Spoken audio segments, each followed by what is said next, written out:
오늘 저는 여러분과 함께 십계명이라는 제목으로 은혜를 나누고자 합니다. 우리가 살아가는 이 세계는 자연의 법칙이 있습니다.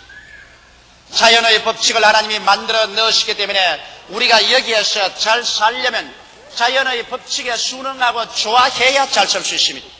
하나님께서 아무리 자연 법칙을 세워 놓으셔도 우리는 순종하지 않겠다고 내 마음대로 자연 법칙을 거역하면 무서운 형벌을 우리의 생활 속에 받게 됩니다. 예를 들어 말하면 하나님이 아무리 만유인력의 법칙을 정해놓고 모든 것은 밑으로 떨어지게 만들어 놓았다 하더라도 나는 상관하지 않는다. 벼랑에 한번 뛰어보겠다. 나는 안 떨어지겠다. 그러고 용감하게 벼랑에서 뛰어내린다고 할지라도 하나님의 법칙은 가차 없이 끌어내려서 다리가 부러지지 않으면 죽게 되는 것입니다. 여러분, 한 나라가 잘 돼가기 위해서는 국법이 있는 것입니다. 다양한 인간 생활에서 질서와 안녕을 부여하고 행복된 삶을 가져오기 위해서는 국민 전체가 지켜야 할 국가의 여러 가지 법이 있는 것입니다. 이 법을 어기게 될 때는 그게 응당한 형벌을 받는 것은 우리가 상식적으로 다 알고 있는 것입니다. 그런데 천지와 만물을 지으신 하나님, 모든 인류를 생성하신 하나님께서는 인류들에게 지켜야 될 하나님의 법을 주셨습니다. 이 법은 모세가 300만 이스라엘 백성을 종살이하는 애굽에서 인도에 내어 광야를 지나 가나안 땅에 들어갈 때 시내산에서 40주 40야 금식하면서 하나님께로부터 계시받은 십계명인 것입니다. 이 십계명은 모든 인류가 하나님 앞에서 지켜야 될 법인데 사람들이 이 계명을 받고 난 이후에 지켰느냐? 한 사람도 지키지 못했습니다. 성경은 말씀하기를 의로운 없나니 하나도 없다고 말했으며 모든 사람이 죄를 범하였으니 하나님의 영광에 이르지 못한다고 말한 것입니다. 죄의 값은 사망입니다. 죄를 지은 영혼은 죽으리라고 말한 것입니다. 이러므로 모든 사람들은 죄값으로 말미암아 죽을 수밖에 없는 것은 하나님의 법을 어겼기 때문인 것입니다. 하나님의 법이 들어오기 전에는 죄가 무엇인지 몰랐는데 법이 들어오자 하나님의 법과 우리와 비교해보고 우리가 죄인인 것을 알게 되었습니다.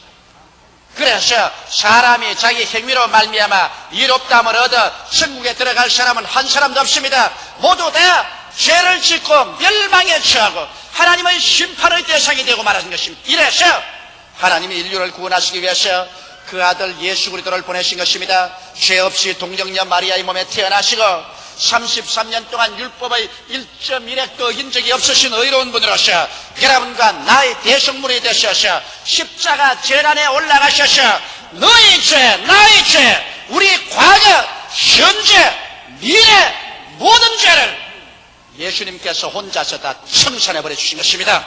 이러므로 예수 그리스도의 그 십자가 보혈 공로로 말미암아 우리 한 사람 한 사람이 죄를 지었음에도 불구하고 못났음에도 불구하고 버림을 받아야 마땅함에도 불구하고 죄를 지은 그대로 못난 그대로 빈손든 그대로지만은 우리 주 예수 앞에 나와서 예수를 믿기만 하면 그 믿음을 통하여 하나님께서 우리를 용서하시고 의롭다고 만들어 주신 것입니다. 율법을 지켜서 행위로 의롭게 된 것이 아니라 행위는 죄를 지었지만은 예수를 믿음으로 말미암아 예수님께서 우리 죄를 과거, 현재, 미래까지 다 칭찬해 주셨으므로 예수 공로 의지하고 의롭다함을 얻게 되는 것입니다. 이래서 우리가 예수 안에서 믿음으로 말미암아 의롭다함을 입고 난 다음에 하나님이 성령을 주셔서 이제는 정말 하나님 계명을 지키면서 살도록 명령하신 것입니다. 그렇기 때문에 오늘날에 와서 우리가 하나님 계명을 지키지 아니하면 우리에게는 아무 소용이 없게 되고 마는 것입니다. 우리가 예수를 믿고 구원을 받으셨으면 반드시 우리는 계명을 지켜야만 하는 것입니다. 계명을 지키지 않고 우리는 절대로 구원받은 신앙생활을 할 수가 없습니다. 이렇기 때문에 여러분, 우리들은 어찌하든지 주님 앞에 서서 우리가 믿은 대로 계명을 지키고 하나님의 뜻을 따라 살 때 주님의 형상과 모양을 담게 되고 하나님과 깊은 사랑 가운데 들어가게 되고 하나님과 교제 생활로 들어가게 되는 것입니다. 이러므로 이제 우리가 계명을 지켜야 구원을 받는 것이 아니라 구원을 받았기 때문에 우리는 계명을 지켜야만 하는 것입니다. 그래야 하나님과의 깊은 사랑과 교제 관계에 들어가게 되고 우리가 부르실 때 하나님이 응답하시고 우리를 돌보아 줄 수 있는 것입니다. 이제 오늘날 이 율법이라는 것은 여러분과 나를 때려잡기 위해서 보낸 법이 아닙니다. 율법은 여러분과 나를 돌보아 주기 위한 선생으로 오셨고 여러분과 나를 언제나 정결한 생활을 할 수 있도록 가르쳐주는 거울로서 여러분과 나에게 주신 것입니다. 이러므로 우리의 삶에 있어서 이제는 예수를 믿고 구원을 받았기 때문에 우리는 우리의 선생되는 율법에 귀를 기울여야 되고 우리의 거울인 율법을 늘 들여다보고 우리가 정말 하나님의 뜻대로 살고 있는가 그리스도의 형상을 닮아가고 있는가를 살펴보아야 할 것인 것입니다. 그러면 오늘 이 시간에 여러분과 함께 이 10계명을 살펴보시기 바랍니다. 첫째 계명은 내 앞에 다른 신을 두지 말라고 성경은 말하고 있는 것입니다. 여러분, 천지와 만물을 지으신 신은 여호와 하나님 한 분밖에 계시지 않습니다. 우리가 아버지가 둘이 있을 수 없는 것처럼 여러분과 나를 지으신 하나님도 한 분밖에는 계시지 않습니다. 그런데 루시퍼 사탄이 타락한 천사와 귀신과 더불어서 하나님을 반역하고 나와서 자기가 스스로 신이라고 하고 사람들을 부패하게 하고 미혹해 하셔 하나님 대신에 사탄을 따르게 만들고 있습니다. 아담과 하와도 이 사탄의 말에 귀를 기울였다가 미혹되어 부패하셨다라고 말한 것입니다. 오늘날에도 그러므로 이 세상에 많은 신이 있고 많은 주가 있지만 모두 다 사탄의 유혹에 끌려가서 만든 부패한 것입니다. 하나님은 한 분밖에 계시지 않습니다.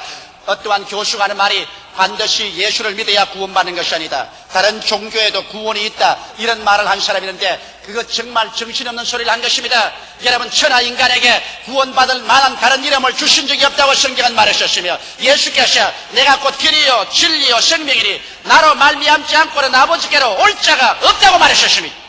예수 예외는 아버지께로 올 자가 없는 것입니다. 우리 하나님은 한 분이시죠. 하나님과 사람 사이의 중보도 한 분이시니 곧 사람이신 그리스도 예수인 것입니다. 다른 종교는 종교로서 좋지만은 그러나 우리 아버지가 내지 않은 종교를 믿고서 구원을 받을 수는 없는 것입니다. 사람들은 인간을 신격화해서 하나님 자리에 사람을 앉혀놓고 장차는 적그리스도가 나타나서 자기를 신이라고 하겠지만은 그러나 이것은 모두 다 하나님을 대적하는 것이요 결국에는 멸망당하고 말 것인 것입니다. 이렇기 때문에 우리의 신앙생활에 하나님 아버지 이외에 다른 신을 절대로 두어서는 안 될 것입니다. 둘째로 성경에는 너를 위하여 우상을 만들지 말라고 말하고 있는 것입니다. 새긴 우상이나 하늘이나 땅이나 물 안에 있는 어떠한 형상도 만들지 말고 또 거기에 절하고 섬기지 말라고 했었습니다. 여러분, 오늘날 조각가들이나 예술가들이 아름답게 조각을 하고 아름다운 예술작품을 만듭니다. 그럼 그것도 우상인가요? 하늘에 있는 형상, 땅에 있는 형상, 물 안에 있는 형상을 다 제껴버리라면 그러면 예술가나 조각가는 필요 없지 않겠느냐 이런 말을 하는 사람이 있습니다. 예술의 기능도 하나님이 주셨고 조각의 기능도 하나님이 주신 것입니다. 여기 말하는 것은 하늘의 형상이나 땅의 형상이나 물 안에 있는 형상을 우상으로 만들어서 신으로 만들어서 그것에 절하고 섬기지 말라는 것입니다. 여러분, 여기에 있는 나무 탁자라도 내가 만일 이것을 신으로 만들어 가지고서 여기에 엎드려 절하면 이것은 나에게 우상이 되는 것입니다. 산에 가서 희한한 나무나 돌 보고서라도 내가 그곳에 신으로 삼고 복달라고 엎드려서 절하고 섬기고 빌면 우상이 되는 것입니다. 이 세상에 무엇이든지 피조물을 나의 신으로 상대하고 그 앞에 엎드려 절하고 그를 섬기면 우상이 되는 것입니다. 이렇기 때문에 절대로 어떠한 피조물의 대상을 나의 신으로 삼고 그곳에 절하거나 그것을 섬기기 위해서 하늘의 형상, 땅의 형상, 물 아래에 있는 형상이나 새긴 우상을 만들어서는 안 됩니다. 우상은 절대로 하나님 앞에 용납될 수 없는 것입니다. 우리는 오직 하나님 그분에게만 경배하고 섬길 따름이지 우상은 결코 용납될 수 없는 것입니다. 하나님 이외에 어느 곳이나 우리는 섬기고 절할 수 없는 것입니다. 우리를 구원할 신은 오직 여호와 삼위일체 하나님밖에 없는 것입니다. 셋째로 너희 하나님 여호와의 이름을 망령되이 일컫지 말라고 하는 것입니다. 여러분, 오늘날 우리 국가에는 국가의 원수가 계십니다. 국가 원수의 이름도 우리가 망령되이 부르면 원수 모독죄에 걸립니다. 우리 가정에도 우리 부모 이름을 여러분 망령되이 불러서 부모를 모욕되게 하는 일을 우리 하지 않지 않습니까? 하물며 만왕의 왕이요 만주의 주가 되는 하나님의 이름을 망령되이 우리가 불러서 되겠습니까? 일정 시대에 자라나지 않은 사람은 내가 이 말을 하는 것이 뭔지 모르겠습니다만 우리는 일정 시대에 공부를 하고 자랐기 때문에 일정 시대는 일본 사람이 소위 말하는 천낭표야 덴노 헤이카라고 말하는 이 말만 하면 자다가도 일어나야 되고 앉았다가도 써야 되고 기절초풍을 합니다. 놀고 있다가도 덴노 헤이카 그러면 이렇게 해야 됩니다. 안 그랬다가는 경찰서에 잡혀가서 주리를 틀리고 혼이 납니다. 불경죄라고. 이러므로 뭐 지가 뭘 하든지 이야기를 하든지 밥을 먹다가도 덴노 헤이카 그러면 처참할 정도로 만일 천황폐하의 이름에 조금이라도 불경한 태도를 취하면 벌을 받았습니다. 인간을 우상화해서도 그렇게 하는데 하물며 천지와 만물을 지으신 하나님의 거룩한 성물을 가볍게 말하고 희롱하는 말로 말하고 욕설할 때 하나님의 이름을 써서 말하는 것은 절대로 용납될 수 없습니다. 다행히 한국말에는 하나님의 이름을 들어서 욕하는 것이 없지만은 구라파나 영어에는 하나님의 이름을 들어서 욕하는 말이 있습니다. 내가 알지만은 그 말 입에 지금 들어서 말 못해요. 그러면 내가 불경죄를 지게 되기 때문에 그런 것은 절대로 있을 수 없습니다. 우리 한국 사람도 가벼운 말로 아이고 하나님 맙소사 이런 말을 하는데 그것은 하나님의 이름을 망령되이 부른 말입니다. 그런 말조차도 하지 말아야 되는 것입니다. 우리는 하나님의 이름을 부를 때 마음의 경건함을 가지고 두려움을 가지고 공경하는 마음으로 감사하게 진실하게 여호와 이름을 불러야 할 것인 것입니다. 넷째로 성경에는 안식일을 기억하여 거룩히 지키라고 말한 것입니다. 유대인의 안식일은 토요일 날입니다. 그러나 오늘날 교회에서는 안식일을 주일날로 지킵니다. 왜 그러냐? 예수께서 우리 예수 믿는 사람들의 신약시대 사람의 안식일은 주일날로 주께서 옮기신 것입니다. 구약 성경을 예수님께서 십자가에서 다 이루어서서 율법을 완성시키시고 철폐하시고 주께서 새로운 계약인 신약을 맺으실 때 주님은 죽은 지 사흘 만에 안식 후 첫날 주일날 부활하셨습니다. 그러므로 우리가 예수님을 섬기는 날은 예수님의 부활의 날을 섬기는 것이요. 여러분 교회가 탄생한 날이 오순절 날인데 오순절이라는 것은 안식 후 첫날 주일날이 오순절 날입니다. 그래서 120문도가 함께 모여서 기도할 때 갑자기 하늘로서 강한 바람 같은 소리가 나며 불의 시같이 갈라지는 것이 각 사람 머리에 임하였더니 거기다 성령의 충만함을 받고 성령이 말하게 하심을 쫓아 다른 방언으로 말하기 시작했는데 이 날이 바로 안식 후 첫날인 주일날입니다. 그러므로 우리는 교회가 탄생하고 성령이 강림한 날을 안식일로 지키는 것입니다. 또 나아가서 초대교회는 그들이 예배 드릴 때 주일날 부활을 기념하는 날 성령 강림하는 주일날을 안식일로 지켰습니다. 성경 고린도전서 16장 1절로 2절에 보면 성도들을 위하여 연보에 대하여는 내가 갈라디아 교회들에게 명한 것 같이 너희도 그렇게 하라. 매주일 첫날에 너희 각 사람이 일을 얻은 대로 저축하여 두어서 내가 갈 때 연보를 하지 않게 하라고 말한 것입니다. 이러므로 매주일 첫날인 주일날에 모여서 예배보고 연보를 모아놓으라고 말한 것입니다. 그러면 우리가 이 주일날을 거룩히 지키되 이 날에는 일체 모든 일을 쉬고 하나님만 섬기고 편안히 쉬어야만 되는 것입니다. 여러분 안식일날 자기 스스로의 오락을 취하면 이것은 하나님보다 쾌락을 더 사랑하는 것이 되고 마는 것입니다. 안식일 날에는 오락을 취해도 안 됩니다. 이날에는 하나님 말씀 듣고 기도하고 성경 읽고 가족들과 함께 하루 휴식해야 되는 것입니다. 왜 하나님이 엿새 동안 일하고 일회째 휴식하라고 했냐? 인간은 그렇게 해야 정신적인 건강과 육체적인 건강을 유지할 수 있습니다. 오늘 과학자들이 말하기를 사람이 하루 종일 일하고 난 다음 밤에 아무리 자도 충분한 산소가 흡입되지 않아서 몸에 탄산가스와 찌꺼기가 자꾸 쌓인대요.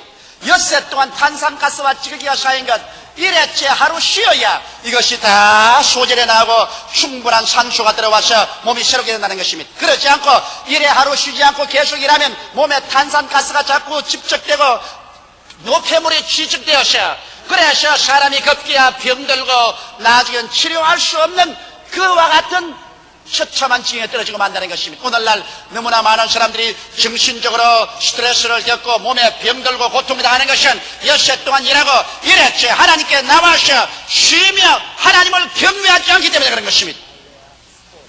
그러면 요사이 안식일에 쉬라고 했다고 일선 장병들 총도 다 놔버리고 발전소에서는 전기 생산도 다 거쳐버리고 자동차 기사는 버스도 운전하지 말아야 되고 그러면 어떻게 합니까?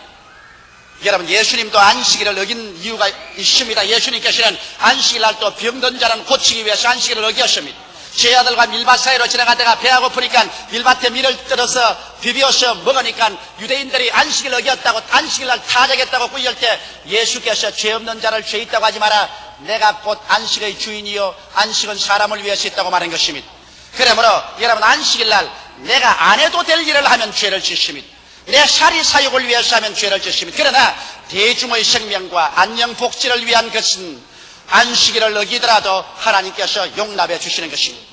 이러므로 전기 생산한 사람은 전기 생산해야 돼. 버스 운전하는 기사가 운전을 안 하면 오늘 여러분 어떻게 오겠습니까? 일선 장병들이 안식일이니까 오늘 다 놀자고 총 놔버리면 공산당들이 그냥 그대로 걸어서 들어오고 말 것인 것입니다. 안식일에도 대중의 안녕 복지 질서를 위해서 대중의 생명의 축복을 위해서 하는 일은 계속해야 될 것인 것입니다. 그 다음 다섯째로 내 부모를 공경하라고 말한 것입니다. 여러분, 우리 동양 사람들은 부모를 공경하라는 말은 어느 세계 사람보다 많이 들었습니다. 우리는 유교 교훈에서 자라기 때문에 부모를 공경하고 부모에게 효하는 것이 모든 인간 윤리 도덕의 근본으로 배워왔습니다. 그러나 공자님의 윤리 도덕과 효가 근본이 된다 하더라도 하나님 모르고 하는 효는 소용이 없습니다. 먼저 하나님을 공경하고 그 다음에 부모에게 효를 다해야 되는데 그럼 어떻게 해야 부모를 공경할 수 있는 것입니까? 여러분, 부모에게 효도하고 공경하는 것은 부모에게 염려를 끼치지 않는 생활을 해야 되는 것입니다. 나도 우리 자식 때 그래요. 너에게 뭐 호의호식해달란 말 안 한다. 부모에게 염려나 끼치지 말아다오. 건강하고 공부 잘하고 훌륭한 사람 되면 그것이 곧 효다다. 부모에게 염려 근심을 끼치는 것은 불효하기 짝이 없는 일이요 불공경하는 일인 것입니다. 또 부모를 존경하는, 또 부모가 나중에 연노해서 스스로 살아갈 수 없게 될 때 부모에게 일용할 양식과 있을 것과 또 생활할 것을 공급하는 이 공양을 해야 되는 것이 부모 공경인 것입니다. 성경은 말씀하기를 지상에서 부모를 공경하라. 그리하면 내가 세상에서 잘되고 장수하라고 말씀하는 것입니다. 여러분, 우리가 오늘날 잘되고 장수하는 것도 부모를 잘 공경할 때 하나님께서 그렇게 축복해 주겠다고 약속하신 것입니다. 나는 부모 공경 안 하면서 자식들 보거나 너희들 날 공경하라고 한다고 해서 이루어지나요?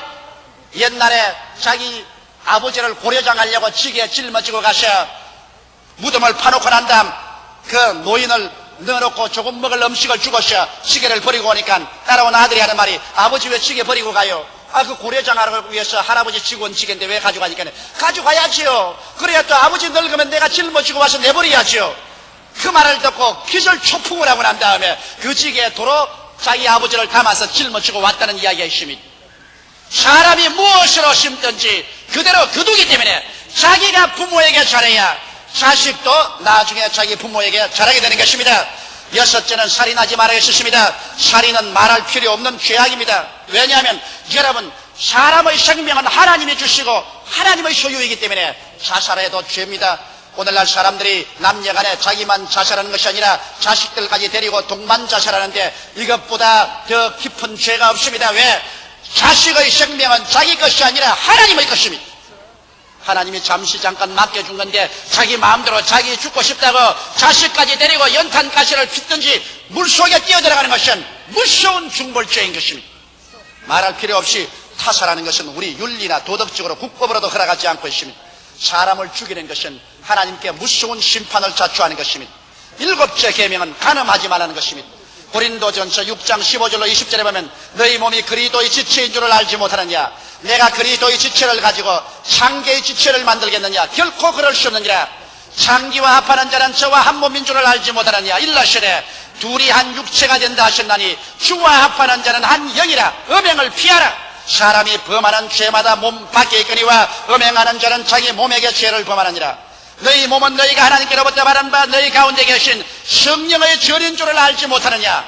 너희는 너희 것이 아니라 값으로 산 것이 되었으니 그런즉 너희 몸으로 하나님께 영광을 돌리도록 하라. 여러분, 우리는 모두 다 일부 일처로 서로 사랑하고 살게 되어 있는 것입니다. 간음을 하게 되면은 이것은 몸 안에 죄를 지게 되는 것입니다. 다른 죄는 다 몸 밖에 있지만은 간음죄는 자기 몸에게 지는 죄가 되고, 그래서 하나님의 성전을 더럽히면 하나님이 그를 멸하겠다고 하신 것입니다. 성경의 히브리서 13장 4절에는 모든 사람은 혼인을 귀히 여기고 심소를 더럽히지 않게 하라. 음행하는 자들과 간음하는 자들은 하나님이 심판하시리라. 그러므로 음행과 간음은 하나님의 심판을 자초합니다. 그렇기 때문에 수많은 가정이 파괴되고 수없이 많은 사람들이 불치의 병이 들고 생활의 불안과 공포와 절망에 떨어지는 것은 오늘날 팽비한 음란과 음행과 간음으로 말미암아 하나님의 심판을 자초하기 때문인 것입니다. 하나님의 말씀은 저 하늘이 무너지고 이 땅이 꺼져도 1.1획도 변화가 없습니다. 하나님께서 음행하는 자들과 간음하는 자들은 하나님이 심판하겠다고 하시니 하나님의 심판을 머리 위에 걸머쥐고서 행복한 생활을 꿈꿀 수는 없는 것입니다. 이러므로 7계명에서는 하나님께서 단호하게 간음하지 말라고 명령하고 있습니다. 8째로 도적질하지 말라고 8계명에 말하고 있는 것입니다. 사람은 두 가지 면에서 도적질할 수 있습니다. 말라기 3장 8절 내 9절에 보면 사람이 어찌 하나님의 것을 도적질하겠느냐? 그러나 너희는 나의 것을 도적질하고도 말하기를 우리가 어떻게 주의 것을 도적질하였나이까도다. 이는 곧 11조와 헌물이라. 너희 곧 온 나라가 나의 것을 도적질하였으므로 너희가 저주를 받았나니라. 하나님의 것을 도적질하고 그 다음 하나님께 아무리 기도한들 하나님이 그 사람 기도를 들어주시겠습니까? 너희가 도적질함으로 온 나라가 저주를 받았나니라.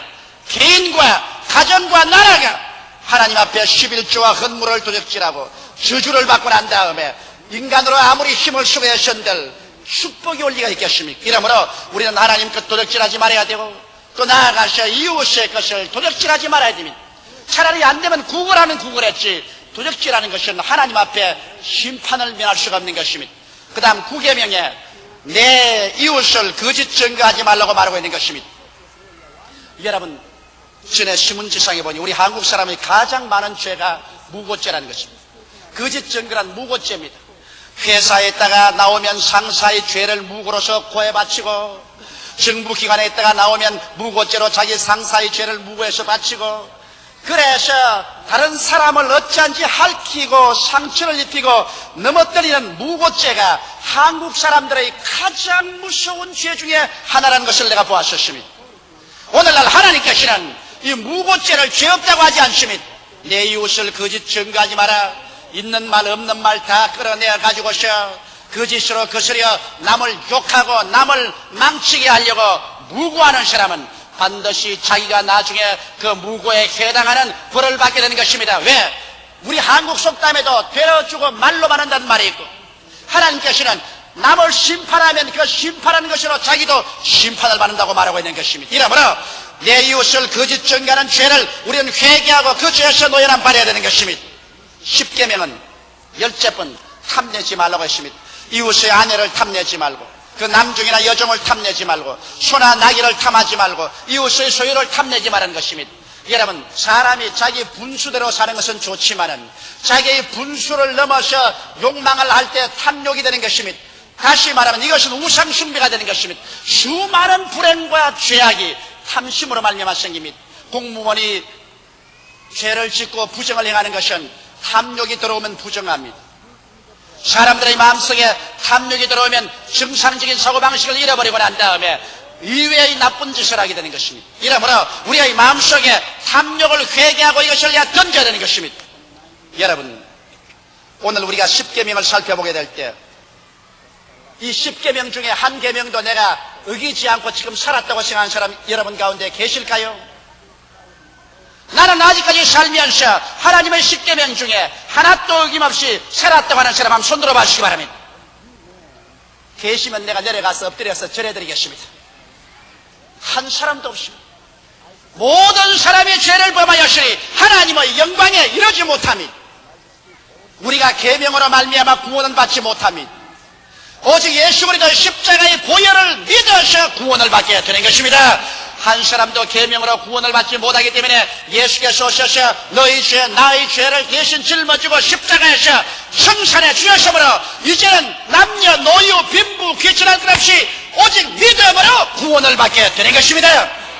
믿음으로 구원을 받아 놓았기 때문에 이제는 우리가 하나님 아들답게 구원받은 사람답게 살기 위해서 하나님과 더 깊은 사랑의 교통 속에 들어가고 주님의 은총을 받기 위해서 성령의 도움으로 우리는 율법을 지키면서 살아야 하는 것입니다. 성경은 말하기를 나를 사랑하면 내 계명을 지키라고 예수께서 말씀했는데 정말 우리가 예수를 사랑한다면 이 10계명을 지켜서 우리의 생활 가운데 매일매일 계명대로 살면 여러분과 나의 생활에 하나님을 공경하게 되고 하나님의 사랑을 받게 되고 우리가 기도할 때 하나님이 응답하게 되고 축복을 내려주시게 되는 것입니다.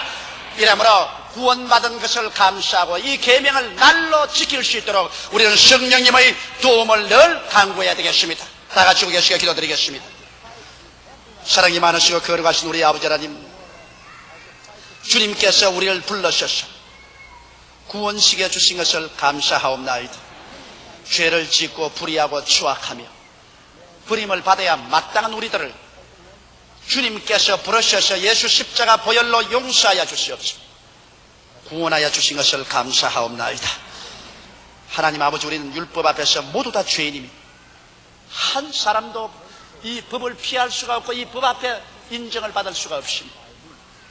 그러나 이제 구원받았으므로 성령님의 도우심으로 말미암아 매일매일 이 법을 지키며 살아갈 수 있는 힘을 허락하여 주옵소서. 예수님 이름으로 기도하옵나이다. 아멘. 오늘 저는 여러분과 함께 인간관계에 관한 계명이라는 제목으로 은혜를 나누고자 합니다. 인간의 삶 중 가장 중대한 일이 하나님과 인간의 관계인 것입니다. 이 근원적이고도 원초적인 관계가 잘못되어 있으면 인간의 삶이란 그 자체가 비극이요 절망에 불과한 것입니다. 그 다음 중요한 관계는 인간관계인 것입니다. 우리는 태어날 때부터 부모와의 관계를 맺고 삽니다. 형제간의 관계를 피할 수가 없는 것입니다. 또 성장하면 선생과의 관계가 있고 또 부부의 관계가 있으며 사회 여러 가지 형태의 관계를 맺고 살아가고 있는 것입니다. 그러므로 올바른 인간관계만이 인간을 인간답게 살게 하고 행복하게 살게 만들어주는 것입니다. 인간관계에 관한 하나님의 계명을 살펴보고 우리가 어떻게 인간관계를 올바르게 설립해서 나갈 수 있을까, 그 문제를 알아보고자 하는 것입니다. 하나님이 인간관계에 주신 계명은 6가지인데 그 중에 제일 첫째가 내 부모를 공경하라는 것입니다.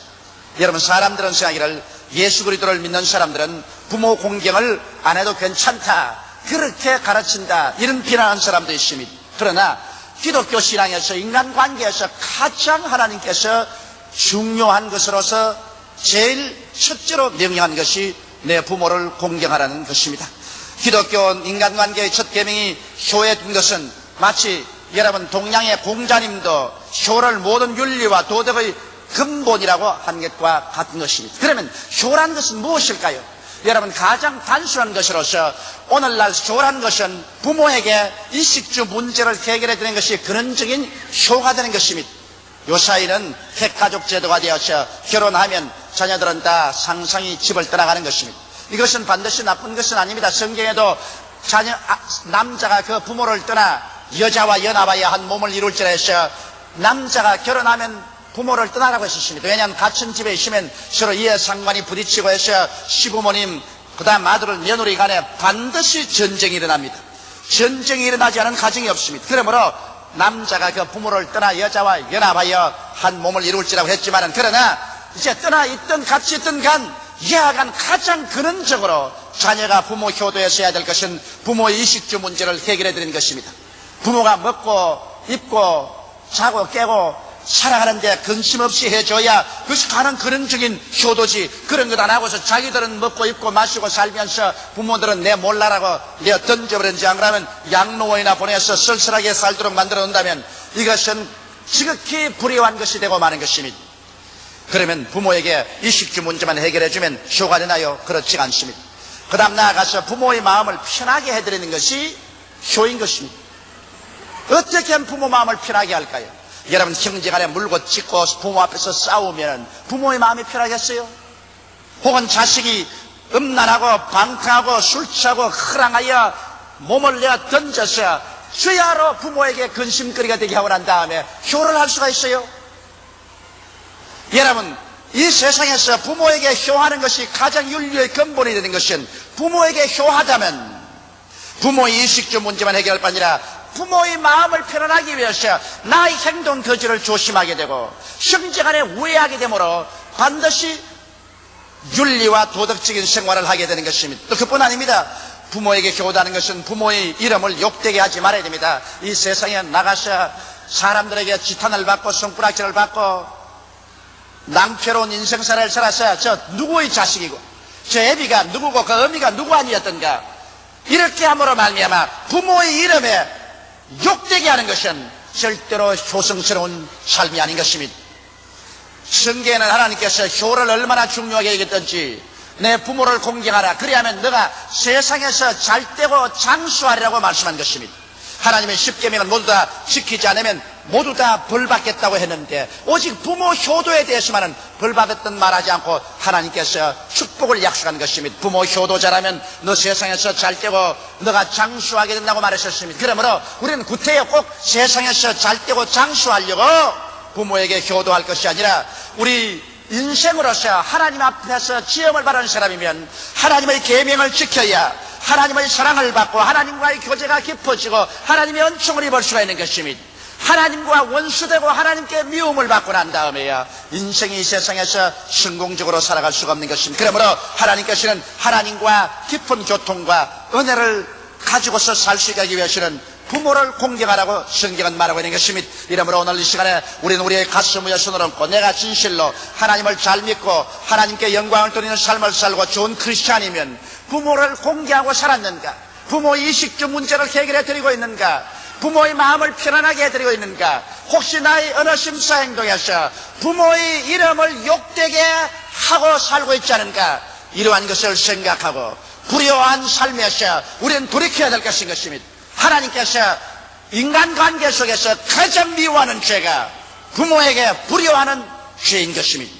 둘째로 성경에는 인간관계 속에서 살인하지 말라고 말하는 것입니다. 인간의 생명은 존귀합니다. 왜냐하면 여러분 다른 동물들은 다 흙에서 그대로 지었지만은 사람은 하나님께서 흙으로 사람을 빚으시고 하나님의 생기를 직접 불어넣었습니다. 그래서 하나님의 형상과 모양대로 지어놓으신 것입니다. 그러므로 여러분과 나는 모두 다 하나님의 형상과 모양을 따라 시험을 받은 존재인 것입니다. 이렇기 때문에 우리 사람들은 그 속에 하나님의 형상과 모양을 가지고 있으므로 사람을 멸시하면 그 속에 있는 하나님의 형상과 모양을 멸시하는 자가 되고 마는 것입니다. 이렇기 때문에 우리는 사람을 멸시하거나 그 생명을 경시해서는 안 되는 것입니다. 그러나 아담과 하와가 타락하고 난 다음 하나님을 반역하고 나오자 마귀는 가장 처참하게 인간의 생명을 경시하고 짓밟고 죽이는 일을 했었습니다. 왜냐하면 하나님은 직접 대적할 수 없으니까 가장 하나님의 마음을 아프게 하는 것이 하나님의 형상과 모양대로 지음받은 사람을 타락시키고 사람을 짓밟는 일인 것입니다. 그러므로 유사 이래로 인류는 전쟁으로 말미암아 이 땅이 사람의 생명의 피로서 물들인 것입니다. 얼마나 많은 사람들의 생명이 전쟁으로 말미암아 희생되었었으며 지금도 여러분 인간의 첨단 과학기술을 개발해서 사람을 일시에 죽여버릴 수 있는 무서운 무기들을 만들어 놓고 소강대국들이 대결하고 있는 것입니다. 이러므로 지구를 수십 번 멸망시키고도 남음이 있는 이러한 무기를 만들어 놓고 우리는 그 위에서 살고 있습니다.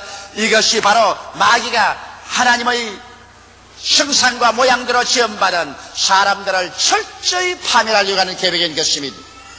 여러분 사람들은 전쟁할 때 비인간적이고 악마적인 일을 많이 합니다.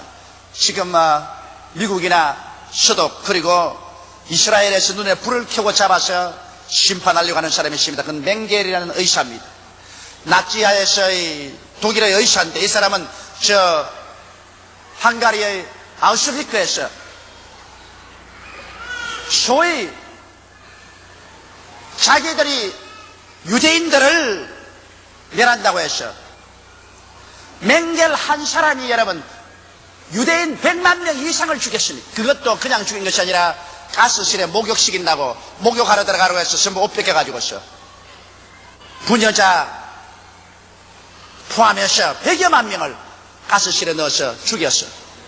그것을 불로 태우고 혹은 그걸과 비누를 만들기도 하고 그림을 만들기도 했으며 가장 인간으로서 상상할 수 없을 만한 악한 방법으로 인간을 실험용 모르모트로 사용하는 것입니다.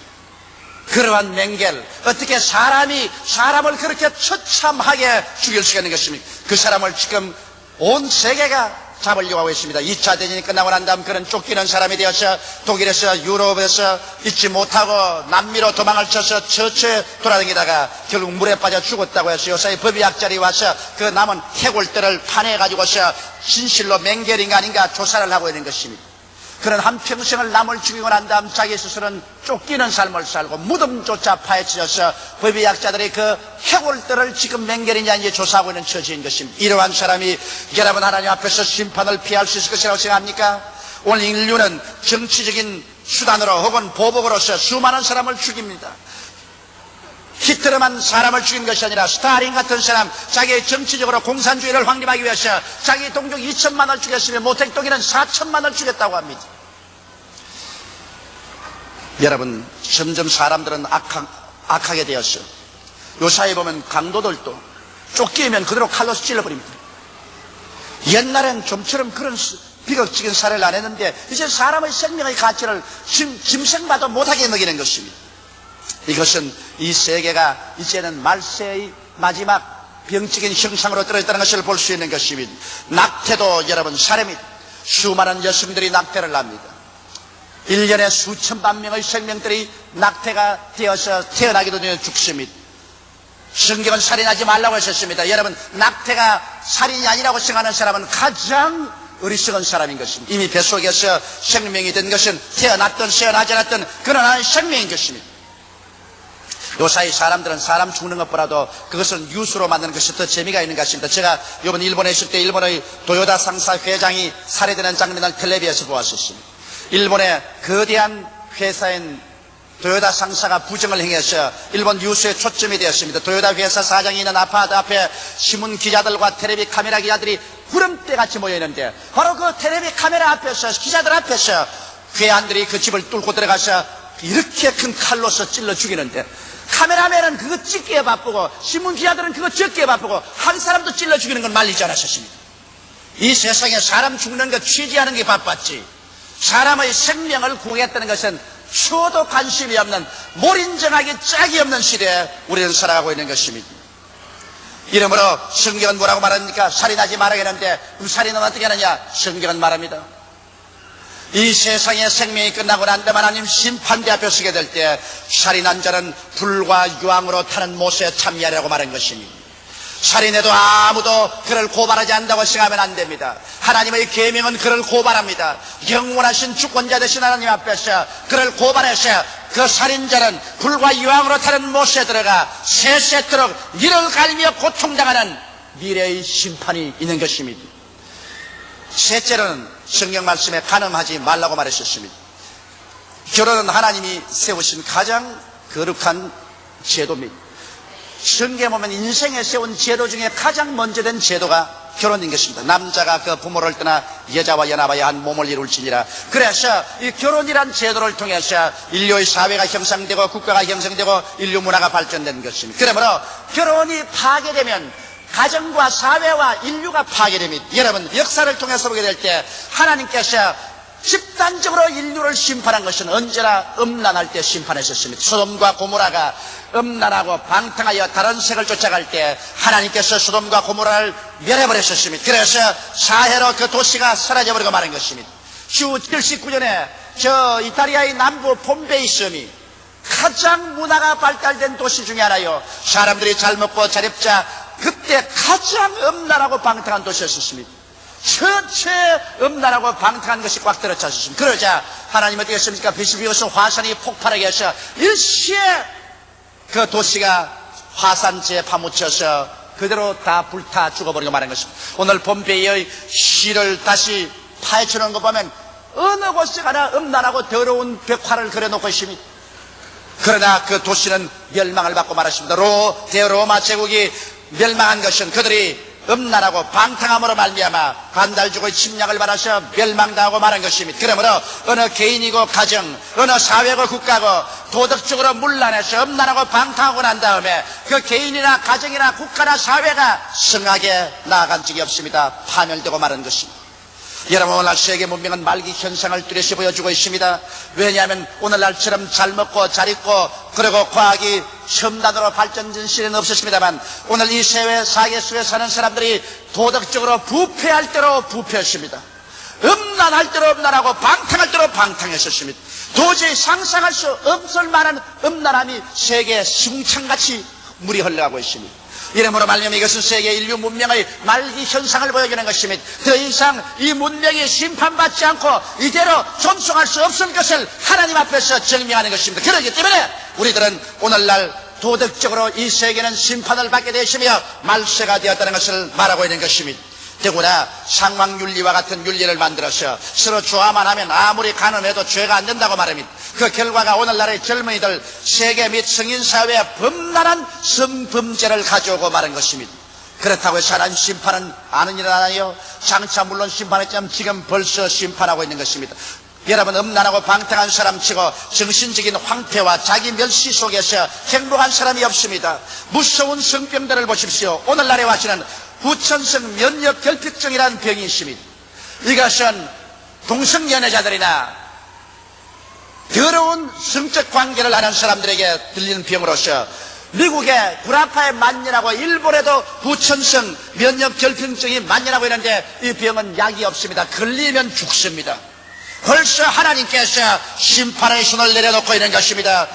그러나 그보다 더 무서운 것은 음란한 자, 음행한 자는 불과 유황으로 타는 못에 참여하리니 이것이 둘째 사망이라고 말한 것입니다. 하나님께서 심판하지 않고 그대로 내버려 놓지 않습니다. 도덕률을 어긴 자들은 주님께서 이 세상에서 벌써 행복을 거두어 갈 뿐 아니라 영원한 불과 유황으로 타는 못에 심판당하고 말 것인 것입니다. 그러므로 우리들은 음란을 회개하고 자복하고 버리고 도덕적으로 올바른 삶으로 들어와야만 되는 것입니다.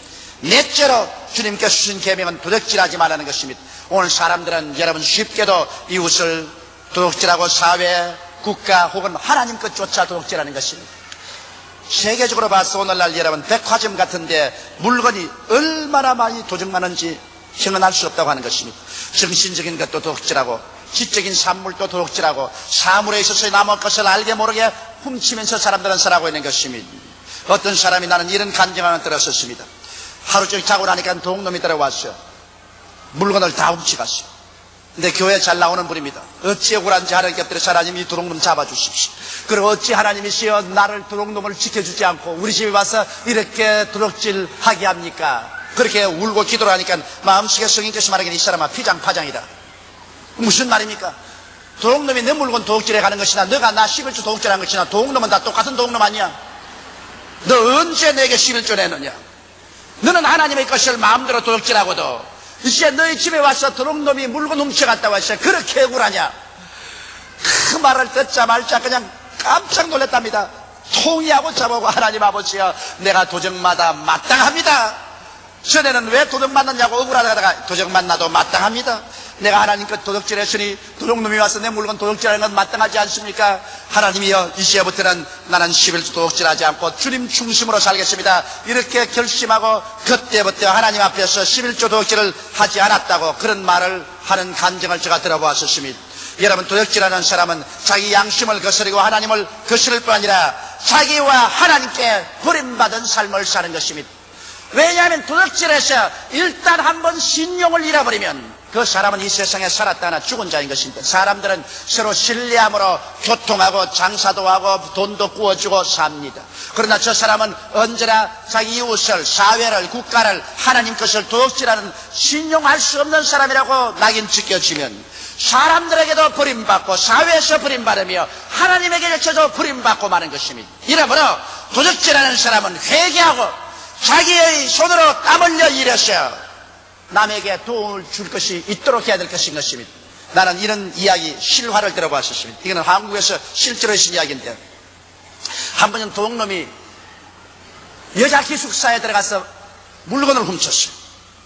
근데 여자 기숙사에 올라가서 옛날에 이제 세라의 제복의 옷을 가지고 있는 그 여학생의 치마 조거리를 훔쳐가지고서 집에 태고 와서 포켓을 열어보니까 요거만한 성경이 들어있어요. 포켓 성경이. 그래서 그 포켓 성경이 뭔지고 열어보니까 에베소서에 딱 열린데 보니까 도둑질 하지 말고 손으로 열심히 일해서 남에게 도와줄 것이 있게 하라. 그게 딱 나오거든. 응급기에 놀랬어. 그 책을 딱 덮어가 이 무슨 책인지 어떻게 내가 도둑질하고 이렇게 잘 아느냐 말이야. 그때부터 그 마음이 찔리고 괴로워서 할 수 없어서 그 여학생의 세라 제복을 가지고 그 성경과 함께 그 기숙사를 찾아갔습니다. 그래 그 여학생 앞에서 무릎을 꿇어서 100배로 사죄하고 그리고 그 옷을 돌려주고 성경도 돌려주고 난 다음 그 여학생의 교화로 말미암아 이 사람이 변화가 되어서 새 사람이 되고 그 다음에 신학 들어가서 목사가 되고 그 다음 그 여학생하고 결혼을 했어요. 그래서 그 여학생이 사모님이 된 것이 있습니다. 아주 재밌는 일이지만은 하나님의 성령이 역사하면 동놈도 변하여서 목사가 될 수가 있는 것입니다. 다섯째로는 하나님께서 내 이웃에 대하여 거짓 증거하지 말라고 말한 것입니다. 여러분, 사람이 거짓말로 이웃 사람에게 증거해서 그래서 부부간에 헤어지기도 하고 가정이 파탄 이런 일도 많습니다. 이웃을 거짓 증거함으로 말미암아 피 흘리는 비극적인 일들이 수없이 일어났은 것입니다. 나는 최근에 저나 우리 교회에 대해서 무섭게 거짓 증거하는 일이 일어나고 있는 것을 보고 있습니다. 우리 한국의 활빈 교회의 당회장인 모 목사가 황당한 거짓말을 하고 미국에 당긴 것입니다. 그가 미국에서 거짓말한 테이프가 내게 왔는데 그 테이프를 들어보고 내가 그냥 하늘이 노래서 기절 초풍을 할 뻔하게 있었습니다. 그 테이프에 뭐라고 하냐면 미국의 우리 교포들 사회에서 다니면서 말하기를 제가 김대중 씨에게 날 좀 만나 주십시오 하고 전화를 걸었는데 김대중 씨가 저 전화를 받고 난 다음 여러모로 생각해보고 조 목사를 만나지 않겠다고 거부했답니다. 그런데 내가 김대중 씨하고 전화한 사건이 당국에 도청이 돼가지고서 조 목사가 당국에 끌려가서 안 죽을 만큼 곤욕을 받았다는 것입니다. 그래서 당국의 지시를 받아가지고서 내가 유럽에 가서 스웨덴에 가서 대중을 모아놓고 설교하면서 김대중 씨를 죽여라! 그렇게 설교했다는 것입니다. 참 하늘이 노랗고 땅이 까맣게 거짓말을 합니다. 이런 거짓말을 요사이 녹음을 해서 다 보존이 되는데 어떻게 그런 거짓말을 합니까? 그 거짓말을 들은 성도가 이 일이 웬 말이냐고 그 테이프 레코더를 카세트를 내게로 보내왔어요. 그래서 저는 그걸 당장 떼가지고서 김대중 씨에게 보냈었습니다. 사실 이런 일이 있었느냐고. 그건 나도 모르고 김대중 씨도 모르는 사실을 이런 거짓말을 합니다. 그리고 그 사람이 카나다에 건너가서 카나다의 한국 교포 신문사하고 인터뷰를 했는데 그 인터뷰에 이런 기사가 나왔었습니다. 그게 보니까 조용기는 박모 목사보다도 먼저 큰 외화도피를 하다가 당국에 잡혀서 정부에 수억 뇌물을 주고 풀려나왔다. 신문에 났어요. 지금 카나다 신문에. 여러분, 이 세상에 살면서 사람이 이웃에 대하여 거짓 증거를 이렇게 할 수 있습니까? 아마 그 사람은 그렇게 하면서 조용기는 물론 이렇게 하더라도 절대로 명예훼손죄로 고소하지 않은 사람이다. 과거에도 여러 가지 고소를 당했지만 명예훼손죄로 고소 안 하니까 나도 마음대로 일이 있으니까 한번 열어서 말해보자. 그렇게 말할지 모르겠습니다. 물론 나는 명예훼손죄로 고소 안 합니다.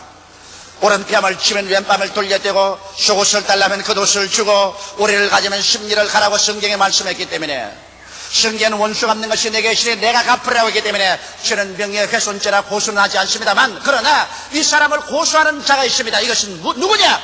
바로 성경에 하나님의 계명이 이 사람을 고발하는 것입니다. 그러나 하나님 앞에서 이런 설교를 하고 난 다음에 하나님의 계명을 무시하고 하나님 앞에서 기도해서 하나님이 응답하겠습니까? 어떻게 이러한 사람이 목사로서 하나님 앞에 제사장으로 기도하고 성도들에게 설교할 수 있겠으며 하나님 앞에 서게 될 때 이 하나님의 말씀이 그를 심판할 때 그 심판 앞에 무슨 변명을 할 수가 있겠습니까? 거짓말도 어느 사촌쯤 되어야 거짓말이 되는 것인데 아예 거짓말의 사도의 8촌도 안 되는 거짓말을 했어. 너무나 새빨간 거짓말이라. 저도 이것을 듣고 난 다음에 하도 기가 막혀서 말이 안 나와요. 이런 사람이 활빈 교회가 아니라 천당 교회를 세웠다 할지라도 그 사람은 마귀의 자식입니다. 여러분, 이와 같은 거짓말 때문에 가족 간에 이웃 간에 거짓 증거해서 피를 흘리지 않습니까? 옛날에 우리 광주 사건이 났을 때 나는 일본에 있었습니다. 일본에 있어서 그냥 일본 텔레비와 라디오가 막 스시각각으로 우리 한국의 사태를 늘 적나라하게 그대로 보고를 하는데 막 가슴이 메이는 것 같았어요. 그런데 그 텔레비에 보니까 텔레비에서 그 일본 카메라가 찍었는데 한 여자가 흰 저고리에 까만 치마를 입고 마이크를 떼고서 그런 찌뿌에 앉아가지고서 광주 시민들을 막 격동하는 것을 듣고 나는 정신이 안 뜨겠었습니다. 왜냐하면 그 여자가 하는 것이 일본 그 카메라면 그대로 한국말로 나왔어요. 그게 뭐냐면 여러분이여 광주 시민이여 일어나라. 당도 군인들이 모여와가지고서 전라도 사람 신을 말리려고 한다. 전라도 사람이여 일어나라. 경상도 사람 신을. 세상에 여러분, 거짓 증거가 이 광주 시민들의 마음을 흥분하게 만들었습니다. 그러니까 누구든지 흥분 안 할 사람이 누가 있겠습니까? 나는 그 말을 듣고 내 간이 철렁내라는 것은 내가 경상도 사람입니다, 여러분. 그런데 우리 교회는 우리 여의도 순복음교회 47만 중에 호남 성도가 60%입니다. 우리 교회에서 여러분 경상도 사람이나 호남 사람의 차별은 느껴본 적도 없고 생각해 본 적도 없습니다. 나는 경상도 사람이지만 우리 호남 성도가 60%는 우리 교회에서 저를 사랑해주고 우리는 우리 성도들을 사랑하고 우리는 하나가 되어서 조국과 민족을 사랑했지. 요 손바닥보다 더 적은 땅덩어리에 호남이 어디 있으며 경상도가 어디 있습니까? 다 대한민국 사람이고 다 하나님 백성이지. 나는 그 이야기를 듣고 치를 떨었었습니다. 어떻게 해서 우리 민족의 그러한 약점을 이용해가지고서 거짓 증거함으로 말미암아 상처를 입혀서 나라를 망하게 하려는지. 물론 그는 공산당의 오열이죠. 그러므로 이와 같이 여러분 이웃에 대한 거짓 증거를 함으로 말미암아 격동하게 만들어서 남편이 아내를 이혼하게 하고 아내가 남편을 고발하게도 만듭니다. 형제간에 원수가 되고 부모 자식 간에 등을 돌리게도 만들어 놓고 가족 간에 이웃 간에 거짓 증거에서 피를 흘리게 합니다. 저는 27년 목회 생활에 수많은 교회가 파괴되는 것 보았었습니다. 대다수의 교회가 성도들 간에 거짓 증거함으로 파괴되는 것을 보았었습니다. 이 성도가 저 사람에게 이 거짓말하고 지역에서 이 거짓말 갖다 놓고 목사 장로 간에 장로와 장로 집사와 집사 간에 거짓 증거해서 그래서 화해될 수 없는 구렁텅이를 만들어서 교회를 파괴하는 것을 수없이 보았었습니다. 이러므로 거짓 증거하는 죄는 무서운 죄입니다. 자기는 가볍게 생각했지만 여러분 상처 있는 사람은 깊이 상처를 입습니다. 우리가 옛날에 국민학교 다닐 때 학교 갔다 오면서 경변에서 돌을 쥐어가지고서 논에 와서 던집니다. 나는 재미로 던지지만은 그 돌에 맞아 죽는 개구리는 심각한 문제인 것입니다. 많은 개구리가 돌에 맞아 죽습니다. 던지는 사람은 장난으로 던지지만은 맞아 죽는 개구리에게는 장난이 아닙니다. 그는 생사를 걸어놓은 심각한 문제인 것입니다. 여러분의 입에서 쉽게 거짓 증거하는 말을 내어 던지지만은 그 거짓 증거한 돌에 맞는 사람에게는 심각한 문제가 되어버린 것입니다. 이러므로 우리는 이웃을 거짓 증거하는 죄를 짓지 말아야만 될 것인 것입니다. 그리고 성경에는 여섯째, 내 이웃의 집을 탐내지 말라고 말한 것입니다. 여러분, 분수를 알고 그를 쫓아 사는 자가 행복하지, 내 분수에 맞지 않게 이웃 것을 보고서 탐내어서 뱁새가 황새를 따라가다가 날개 죽지가 부러지는 일들이 많습니다. 물론 나라가 정치를 잘해서 국민 전체가 공평하게 잘 살도록 해야 되는 것입니다. 이게 정책입니다. 정치란 뭡니까? 정치란 사람들에게 배불리 먹고 따뜻하게 옷 입고 잘 살게 해주는 것이 정치입니다. 정치는 어느 정당이 정권을 얻게 하는 것이 정치가 아닙니다. 백성들 잘 살게 하는 것이 정치인 것입니다. 오늘날 우리 한국의 정치를 보면 백성들의 문제는 뒤집게 놓고 난 다음 정당과 정치 권력 때문에만 극극해서 국회에 가서 늘 한다는 것이 정당과 정치 싸움이나 하지, 백성들의 심각한 현실적인 방 문제 해결에 관해서 너무나 무관심한 것을 보고 가슴 아프기 말로 다 할 수 없는 것입니다. 정치란 백성을 잘 먹게 하여 잘 살게 하는 것 제껴놓은 정치란 아무 소용이 없는 것입니다. 그러므로 정치하는 사람들이 잘 사는 사람은 점점 더 잘 살고 못 사는 사람들은 점점 못 살게 하는 부익부 빈익비하는 그런 사회를 만들지 말고 어찌한지 서로 최대한대로 서로 잘 살 수 있는 그러한 분배를 할 수 있는 이와 같은 정치를 해서 이웃을 탐내지 않고 살 수 있도록 만드는 그런 사회적인 국가적인 분위기도 만들어야 될 것입니다. 그러나 그와 함께 우리 이 세상에 사는 사람들은 자기 분수를 알았어, 자기의 처지를 알았어, 자기 분수와 처지 이상의 것을 요구함으로 말미암아 너도 못 살고 나도 못 사는 처지에 있으면 안 되는 것입니다. 왜냐하면 탐심만은 상가해야 될 것은 탐심은 만가지 죄의 원인이 되는 것입니다. 국가나 이웃 간의 분쟁은 모두 다 탐심에서 기인하는 것입니다. 정상적인 욕망은 좋은 것이지만 도를 넘은 탐심은 파탄에 이르고 마는 것입니다. 오늘 많은 가족들이 열심히 일하고 살려고 하는데 그 가족 중에 어떤 부인이나 남편이나 자녀가 탐욕 때문에 분수를 넘어서 가산을 탕진하다가 온 가족이 다 처참한 생활로 전락해버리고 마는 것을 종종 보고 있는 것입니다.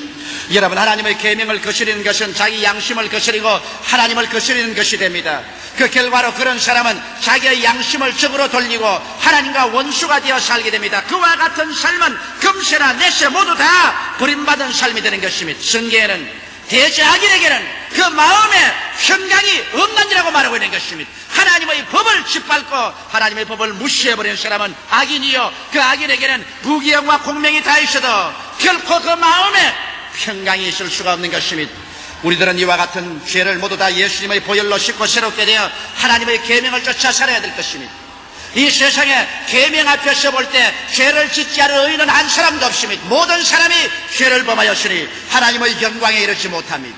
여러분, 이 자리에 아직 예수를 믿지 않은 사람이나 믿다가 타락한 사람이 나는 의롭고 거룩한 사람이다, 나는 죄 없다고 할 사람이 있습니까? 하나님 계명 앞에 서서 죄인 아닌 사람이 누가 있는 것입니까? 그러므로 모두 다 심판을 받을 수밖에 없기 때문에 예수께서 이 세상에 오셔서 우리의 계명으로 어긴 죄악을 대신 짊어지고 하나님 앞에서 십자가에 올라가서 몸짓고 피 흘리고 그 영혼을 쏟아 처참하게 심판받은 것입니다. 바로 여러분을 위해서, 나를 위해서 예수님이 대신으로 심판받으신 것입니다.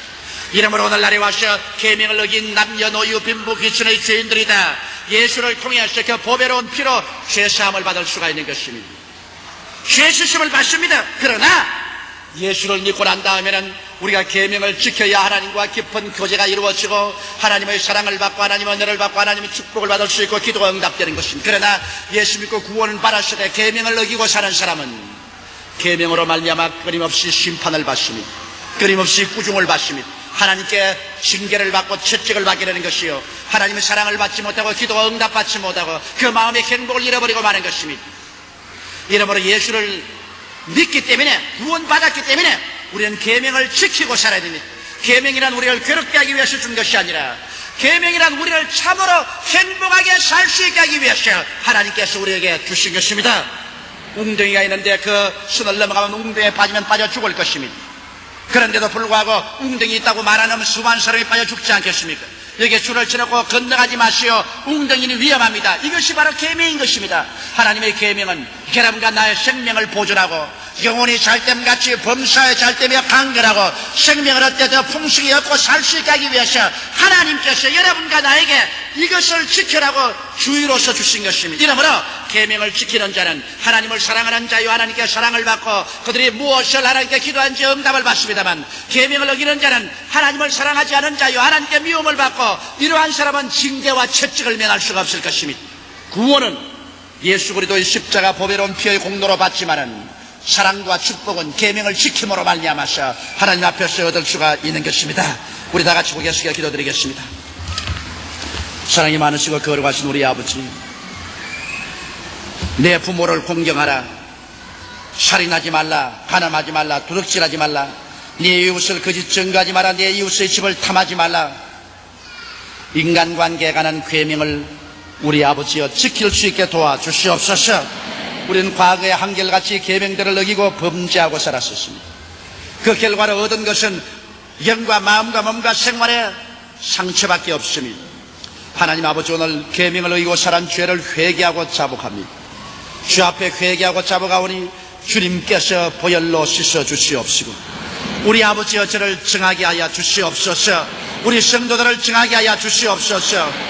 이제는 참으로 주님 앞에 계명을 지키는 성도들이 되게 도와주시옵소서. 예수님 이름 받들어 기도하옵나이다. 아멘. 어떤 사람이 되어야 마땅하며, 이 제목으로 오늘을 나누고자 합니다. 우리들은 가끔 믿지 않는 세상 사람들에게서 예수 믿는 사람이 제 모양이니 나는 교회를 못 나가겠다, 이런 말을 가끔 듣습니다. 또한 우리 믿는 자들 자신도 어떻게 믿어야 참으로 잘 믿을 수 있을까, 그러한 마음의 갈등과 고민이 없는 것이 아닙니다. 이제는 진실로 이 세상이 말세가 되었습니다. 제가 한 20년 동안 세계를 여행하고 있지만은 지금보다 더 이 세상을 여행하고 다니면은 긴박한 상태가 없습니다. 라디오나 텔레비나 신문이나 어디를 봐도 아주 어수선하고 마치 세상에 가을이 다가온 같은 그러한 우울함을 느낍니다. 전쟁과 전쟁의 소문은 끝이 없습니다. 미국과 소련의 수뇌들이 모여서 평화를 가지자고 인원은 하지만은 사실 평화가 옵니까? 아무리 테이블에 앉아 인원해도 불신과 미움이 꽉 들어찬 세상에서 어떻게 믿고 한 나라의 운명을 맡긴단 말입니다. 앞으로는 이야기하고 뒤에서는 살상의 무기를 산더미처럼 쌓아서 세상을 40분이고 박살을 내고도 남을 수 있는 무기가 있습니다. 오늘 미국과 소련이 가지는 무기를 반으로 줄인다고 해도 그 반만 가지고도 세계를 20분이나 더 멸망할 수 있으니 감축을 해봤자 아무 의미가 없는 겁니다. 거기에다가 철저히 지진과 기근이 있습니다. 일어났다는 지진이요, 기근의 현상은 아프리카 일대에 비참합니다. 그리고 소돔과 고모라 성같이 되어가니까 하나님이 심판하사 옛날 중세에 있었던 이 종두나 그렇지 않으면 흑사병처럼 요새 아이들하고 후천성 면역 결핍증의 병이 무섭게 번지하고 있습니다. 미국에 이번에 가보니까 병이만 이대로 번진다면 1990년도 앞으로 10년 후에는 하루에 미국 국내만 하더라도 500명 이상씩 이 병에 걸려 죽어갈 것이라는 것입니다. 이 아이들한 병은 소돔과 고모라 같이 죄를 지음으로 말미암아 동성연애 때문에 일어난 병으로서, 이것은 병균이 몸에 들어가면 백혈구를 잡아먹습니다. 병을 막아주는 이 백혈구를 아이도 병균 들어가서 자기의 집을 삼아버린 것입니다. 한번 걸렸다면 영락없이 죽습니다. 이것이 지금 유행병처럼 유행을 하기 때문에 저도 미국에 여행하면서 얼마나 불안한지 모릅니다. 왜냐하면 아무나 함께 악수를 하고 난 다음에 그 손 씻지 않고 먹어도 아이도 병든 가진 사람 먹으면 병이 듭니다. 아이도 병든 사람하고 같이 이야기하다가 침이 내 뛰어들어와도 그 침이 병이 듭니다. 물론 우리 예수 믿고 목사는 남하고 입 맞추지 않으니까 괜찮겠지만은 아무나 댕기면서 죄 짓고 입 맞추는 사람은 그건 백발백중으로 듭니다. 이제야말로 몸도 살이고 마음도 살이고 생활도 살아야 될 그러한 때가 세상이 점점 살기 무서워지는 것입니다. 이런 말세지 말을 당해서 이제 역사의 종말이 다가왔고 우리가 이 세상을 떠날 날이 가까운 이때에 우리들은 어떻게 믿어야 할 것인가, 어떻게 해야 정말 주님 오실 날까지 우리 믿음을 유지하고 살 수 있을까, 이 문제를 생각해보지 아니할 수가 없는 것입니다. 첫째로 우리는 말세가 다가올수록 여러분과 내가 마음속에 어떻게 믿어야 될 것이냐 확실히 보장해야 될 것은 바로 이것입니다. 성경에 나의 의인은 믿음으로 말미암아 살리라고 하는 것입니다. 여러분, 우리가 예수 믿는 사람들이 그리스도로 말미암아 의인이 되었다는 사실을 이 말세에 깊이 마음속에 깨닫지 않으면 안 되는 것입니다. 이 세상의 다른 종교들은 다 여러분 자력종입니다. 자기가 좋은 일을 많이 하고 덕을 쌓아서 그래서 하늘나라에 올라가든지 건강에 간다는 것입니다. 더구나 불교는 윤회설을 믿기 때문에 이 세상에서 자기가 충분히 인과응보를 통해서 덕을 쌓고 적선을 해서 좋은 일을 하지 못하면 죽어서 파리가 되든지 군뱅이가 되든지 개가 되든지 호랑이가 되든지 여러 가지 생물로 자꾸 환생하면서 영겁을 통해서 이래서 변화받아서 나중에는 극락이 된다고 말하는 것입니다. 나는 그것 들을 때 마음이 아주 우울해지고 맙니다. 한국의 유명한 이 성녀로서 이제는 타계하셨지만 그분의 책을 읽고 나는 상당히 마음이 우울했습니다. 그가 한번 시주를 하기 위해서 이 동네 저 동네를 다니는데 어느 동네에 가서 우물가에서 밥을 먹는데 개가 한 마리 와서 꼬리를 흔들기에 밥을 주었더니만 이 동네에 따라오고 개가 따라오고 저 동네 가도 개가 따라오더래요. 그래 나중에 가만히 생각하니까 하하, 그 개가 자기 죽은 할아버지라는 것을 알았다. 여러분, 한국에서 손꼽는 성경입니다. 그 어른이 적은 책에 개가 자기 할아버지라는 것을 깨달았다. 그러니 그 참 기가 막힌 노릇 아닙니까, 여러분? 차라리 없어지는 게 낫지 개로 태어나가 뭐 하겠습니까? 우리 할머님이 옛날에 극락화라는 이름까지 가지고서 열렬한 불교 신자였는데, 시골에서는 여러분 힘을 매면은 굼벵이가 많이 나오지 않습니까? 그 굼벵이 죽이는데 얼마나 고생을 하는지 몰라요. 할머니 말이 이 굼벵이가 우리 할아버지인지를 어떻게 알며, 우리 할머니 누가 아느냐, 우리 일가 친척이 누구 아느냐. 그러니 이 굼벵이를 죽인다는 것이 얼마나 괴롭냐. 그래서 굼벵이를 죽을 때마다 탁 죽이면서 극락가 그래, 극락가 그래. 그래서 낮에 밤멜 때 죽인 그 굼벵이들 때문에 저녁에 내 옆에 앉아가지고서 밤새도록 고통을 다하고서 나무하며 답을 하고서 극락가라고 연구를 해줍니다. 그 참 정신적으로 괴로운 것입니다. 사람이 자기의 스스로의 힘으로 여러분 극락 왕생한다는 것이 그렇게 힘이 드는데, 우리 기독교에서 탁월한 점은 우리 힘으로 도저히 우리는 죄를 짓지 않을 수 없고 우리가 의롭게 될 수 없다는 것을 너무나 잘 압니다. 성경에는 벌써 우리가 태어날 때부터 죄인이라는 것을 말하고 있고, 죄를 짓지 않은 의인은 없으며 모든 사람이 죄를 범하였으니 하나님의 영광에 이르지 못한다고 말하고 있는 것입니다. 그러므로 하나님이 세상을 이처럼 사랑하사 독생자를 주셨으니 누구든지 저를 믿으면 멸망하지 않고 영생을 얻으리라 탁월한 구원의 길을 열어놓은 것입니다. 이 그리스도의 은혜로 말미암아 구원받는 이 구원의 길이 아니면 우리 인간적으로 생각해봐도 이 세상에 인간의 힘으로 구원을 받을 도리는 없는 것입니다. 예수님께서는 동정녀 마리아의 몸에 성령으로 죄 없이 태어나셔서 30년 침묵을 지키시고 3년 반 동안 하나님의 진리의 말씀을 선포하시고 자원하셔서 우리들의 제물이 되어주신 것입니다. 십자가 재단에 올라가셔서 여러분과 나의 과거와 현재와 미래의 일체의 죄악을 참 하나님으로서 참 사람이 되신 예수께서 다 짊어지고 몸짓고 피를 쏟아서 우리 죄를 청산해 주십니다. 이건 정말 가히 깜짝 놀랄 만한 감사한 일이 아닐 수 없습니다. 그렇기 때문에 이사야는 지금부터 2600년 전에 예언해서 말하기를 제가 찔리면 우리 허물을 인하며 제가 상하면 우리 죄악을 인하며 제가 징계를 받음으로 우리가 평화를 누리고 제가 채찍에 맞음으로 우리가 나음을 입었도다. 우리는 다 어린 양같이 그렇게 하여 각기 제 길로 갔거늘 여호와께서는 우리 무리의 죄악을 죄에게 담당시겠다고 밝히 말하고 계신 것입니다. 이러므로 오늘 여러분과 나의 죄는 예수님께서 다 짊어지고 하나님 앞에서 영원히 청산해버리고 말했기 때문에 이제 죄를 짓고 불의하고 추악하고 버림을 받아야 마땅한 여러분과 내가 회개하고 돌이켜서 주님께 나오면 하나님께서 그리스도 안에서 의롭다고 칭해주는 것입니다.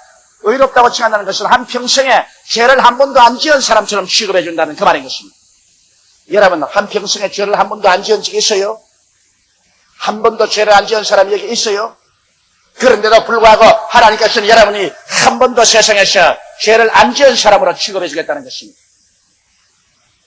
그렇기 때문에 예수 안에서 우리는 당당하게 가슴을 펴고 하나님께 내가 하나님께 아버지라 기도할 수 있으며, 마귀가 와서 무슨 장난을 해도 예수의 보혈로 말미암아 나는 씻음을 받은 사람이라고 단호하게 마귀를 대적할 수 있는 그런 권한이 주어지는 것입니다. 이러므로 믿음으로 말미암아 예수로 인하여 의롭다함을 얻으신즉 이제 우리는 이 세상에 살면서 말세가 되갈수록 의로운 사람으로서 살아야 합니다.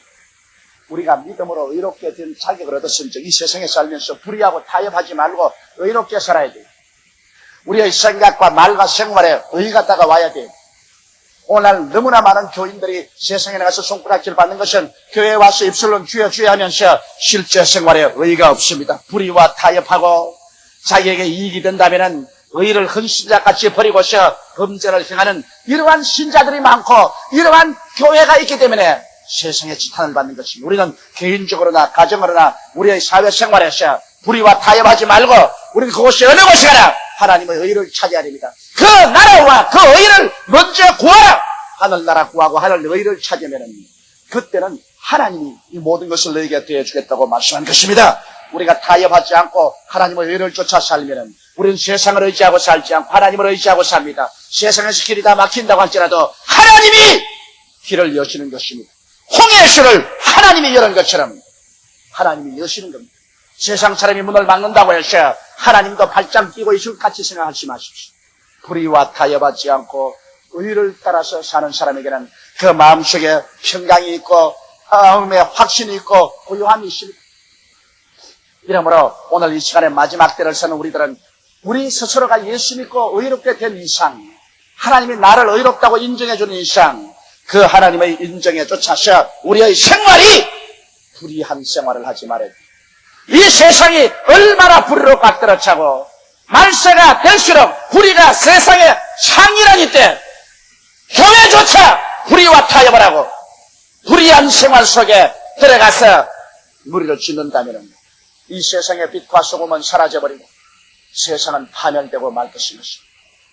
이러므로 사랑하는 성도 여러분, 우리가 말세를 살아가는 이때 가장 우리가 마음속에 관심을 가질 것은 우리는 의롭게 된 이상 의롭게 살자. 그리고 우리는 하나님을 바라보고 하나님의 도움을 구하자. 이것을 잊지 말아야 될 것입니다. 둘째로 우리가 말세를 살아갈 때 사랑의 사람이 되어야 되겠습니다. 교회라고 말하면 모두 다 사랑의 처소를 알죠. 왜냐하면 하나님은 사랑이십니다. 그러므로 우리의 마음속에 정말 사랑이 끌어올라서 마음을 다하고 뜻을 다하고 정성을 다하고 목숨을 다하여 주 하나님을 사랑하고 내 이웃을 내 몸같이 사랑해야 되는데 억지로는 안 되는 것입니다. 여러분, 억지로 꽃을 만들어가지고서 향기가 납니까? 요번에 제가 LA에서 집회를 하는데 우리 한국 선교사들과 우리 선교사들이 심부하는 교인들이니까 전부 우리 여의도 순복음 교회에 안 가죠. 대개 거의 다 우리 여의도 순복음 교회에서 이사를 간 사람들입니다. 참 그동안에는 놀란 것은 우리 교회에서 미국 가서 사는 사람만 수만 명이요. 수만 명. 전부 다 와서 목사님 제 몇 대교고 몇 소교고 몇 교회 조장 아닙니까? 내가 구역자니까 날 모르겠습니까? 그런데 빨간 가방이나 알지 사람 얼굴은 내가 알 수가 없습니다. 어떻게 사람 얼굴을 다 압니까? 그런데 나에게 요번에 강철을 해서 특별히 꽃을 하나 꼽아주는데 그 출입꽃이 어찌나 향기가 나는지 야 이거 변하다. 미국 꽃도 향기가 나는구나. 막 있어도 막 코에 막 향기가 덩쳐이 나요. 방에 갖다 놓고 그 내일 꼽으려고 방에 갖다 놨는데 방 안에서도 막 온 방 안에 향기가 가득하게 토하는 거야. 희한한 꽃이구나. 그래서 내가 그 꽃을 꼽고서 같은 차를 타고 가면서 장로님 보시. 이 한국 튤립보라는 미국의 이 백합꽃이 이렇게 향기가 나니까 그럴 리가 없는데요. 그래서 이거 한번 맡아보라고. 와, 향기 난데. 그러나 백합꽃이 이렇게 향기가 나는 게 없는데요. 어디 한번 봅시다고 이렇게 만지고 있거든요. 꽃 밑에다가 향수를 딱 병을 넣어놨어. 향수병. 아이고, 그러면 그렇지. 글쎄, 인조 향수병을 내가지고서 백합꽃 들고 하니, 그다음부터 꽃이 보기가 싫어요.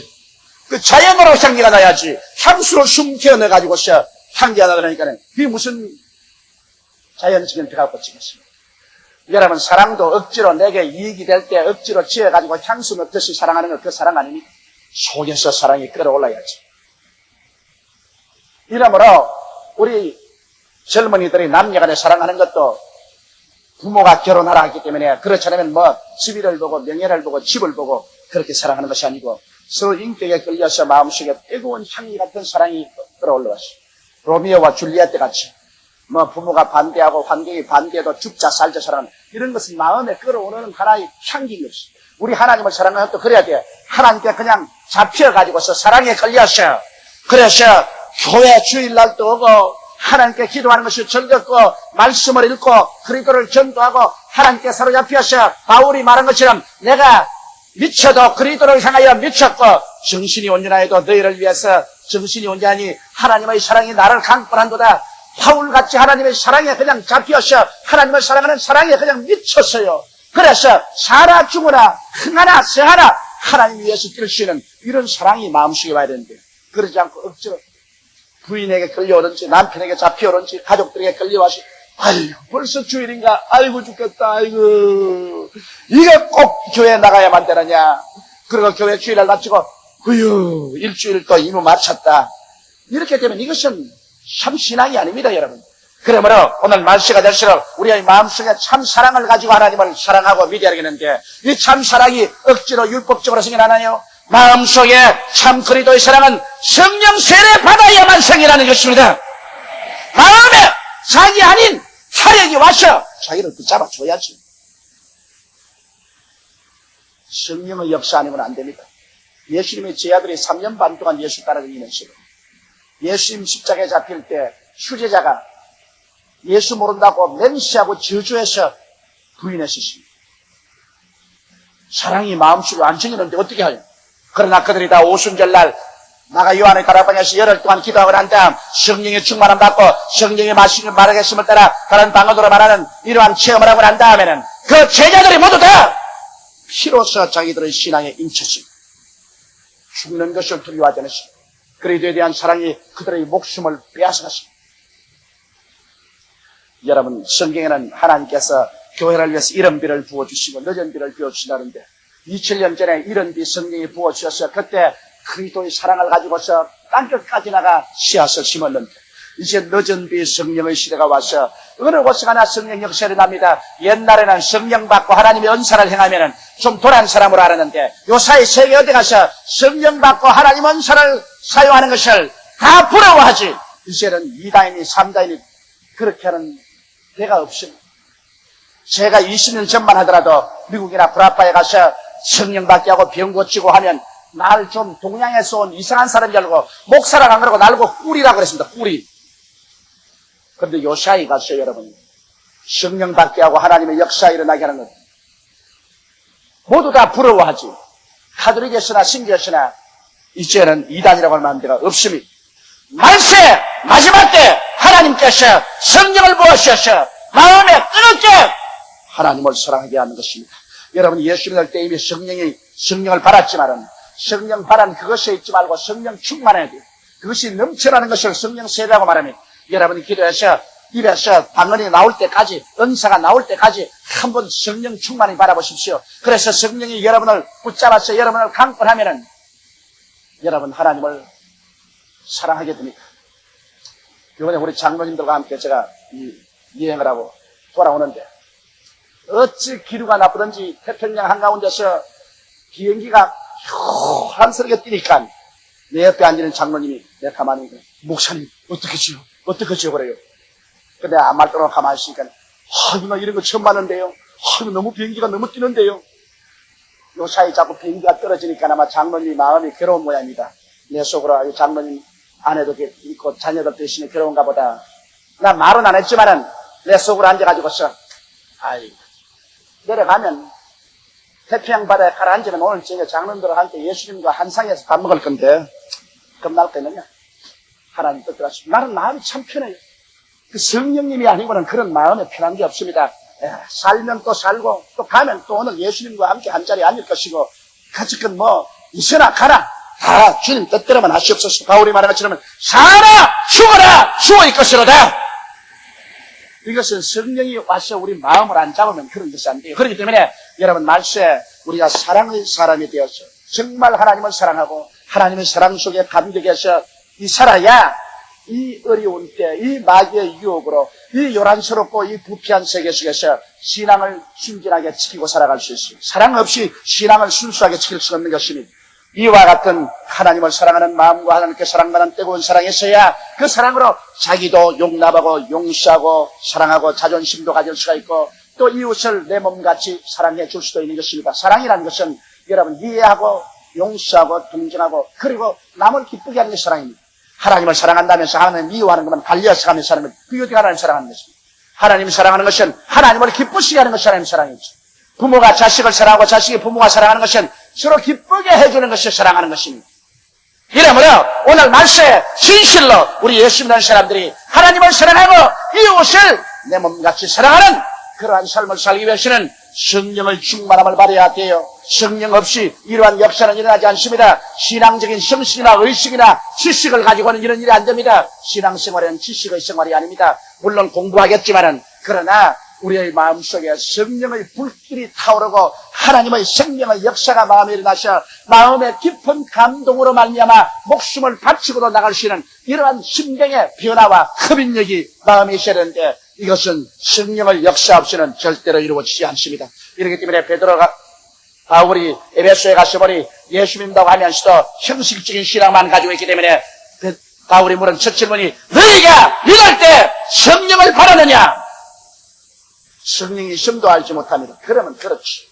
성령이 있고 난 다음에야 그렇게 형식적인 신앙을 가졌느냐? 그래서 바울이 세례 베풀고 안수하니 모두 다 성령을 받고 방언도 하고 예언도 하니 12사람쯤 들어있는 12사람이 얼마나 뜨거운 사랑에 불탔던지 그 이후로 역사상 그 에베소 교회가 최대의 교회가 됐다. 이러므로 여러분 말세에는 성령 없이 신앙생활 하다는 것은 얼마나 어렵다는 것을 알고 여러분께서 성령을 충만히 받게 되시기를 주의 이름으로 축원합니다. 제가 오랄 로버트 대학에서 2,000여 명의 교역자들을 모아놓고 내가 며칠을 두고 그 일주일을 두고 강의하면서 늘 강조한 겁니다. 성령으로 살아라. 목사 여러분이 성령으로 살아라.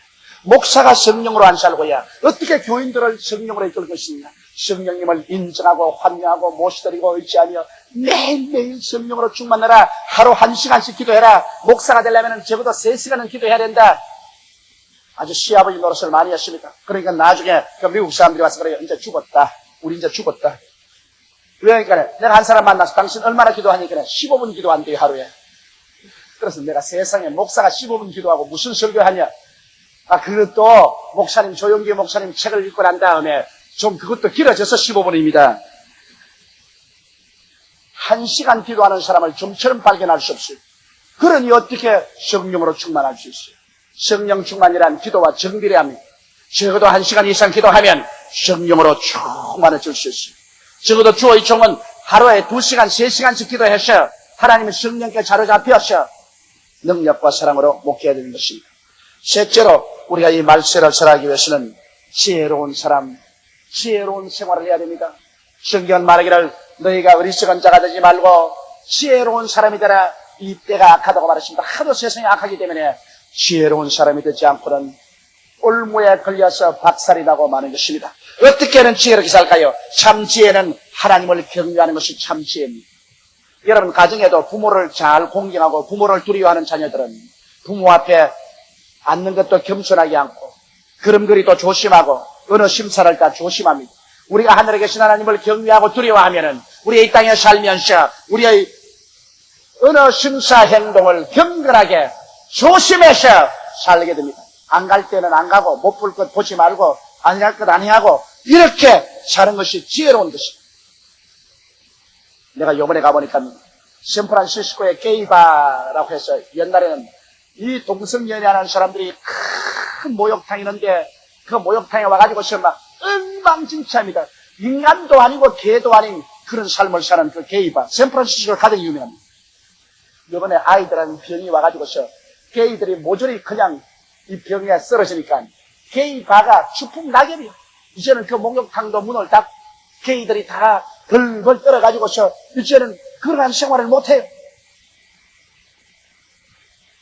어리석은 자들, 하나님의 법을 모르고 인생의 육체적인 정욕과 향락만 따라가다가 하나님의 심판의 칼이 하면 휘두르니까 별 도리 없이 추풍 낙엽이에요.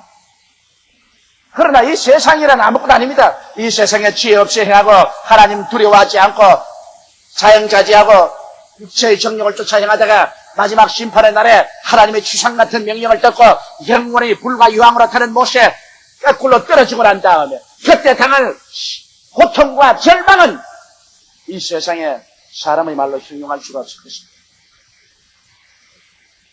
이러므로 여러분, 우리가 이 세상에 살면서 참 지혜는 하나님을 두려워하면서 사는 것입니다. 모든 어느 심사 행동에 하나님을 두려워하면 지혜를 얻게 되는 것입니다. 그 다음에는 범사에 하나님을 인정하면서 살아야 돼요. 잠언서 3장 5절로 6절에 너는 마음을 다하여 여호와를 의뢰하고 내 명철을 의지하지 말라. 너는 범사에 그를 인정하라. 그리하면 내 길을 지도하시리라. 오늘날 하나님 구만리 장ችን 멀리 계시는 분이 아니에요. 여러분과 나의 생활 가운데 들어오셔서 우리의 생활을 지도하겠다. 그것은 하나님께서 진의 책임을 지고 인도해 주겠다는 것입니다. 그러므로 범사에 나의 인간의 계획이나 나의 인간의 지혜로 살지 말라는 것입니다. 하나님은 여러분 우리 한 사람 한 사람을 위해서 이미 계획하고 작정한 것이 있습니다. 하나님이 자기를 사랑하는 자를 위해서 예비해 놓은 모든 것을 눈으로 보지 못하고 귀로 듣지 못하고 마음으로 깨닫지 못하였으나 성령이 이 모든 것을 우리에게 보여주시다고 했는데 하나님은 여러분과 나를 위해서 예정해 놓으셨습니다. 우리 일생을 여러분 한번 돌아보십시오. 여러분 생각대로 되었나요? 예수 믿고 난 다음부터 가는 길은 하나님이 예정해 놓으신 것입니다. 하나님 예정해 놓으신 길을 우리가 하나님께 그 길을 묻고 성령의 인도를 따라서 하나님의 길을 믿고 순종해서 나가면 하나님이 예정하신 최선의 길로 이끌어주는 것입니다.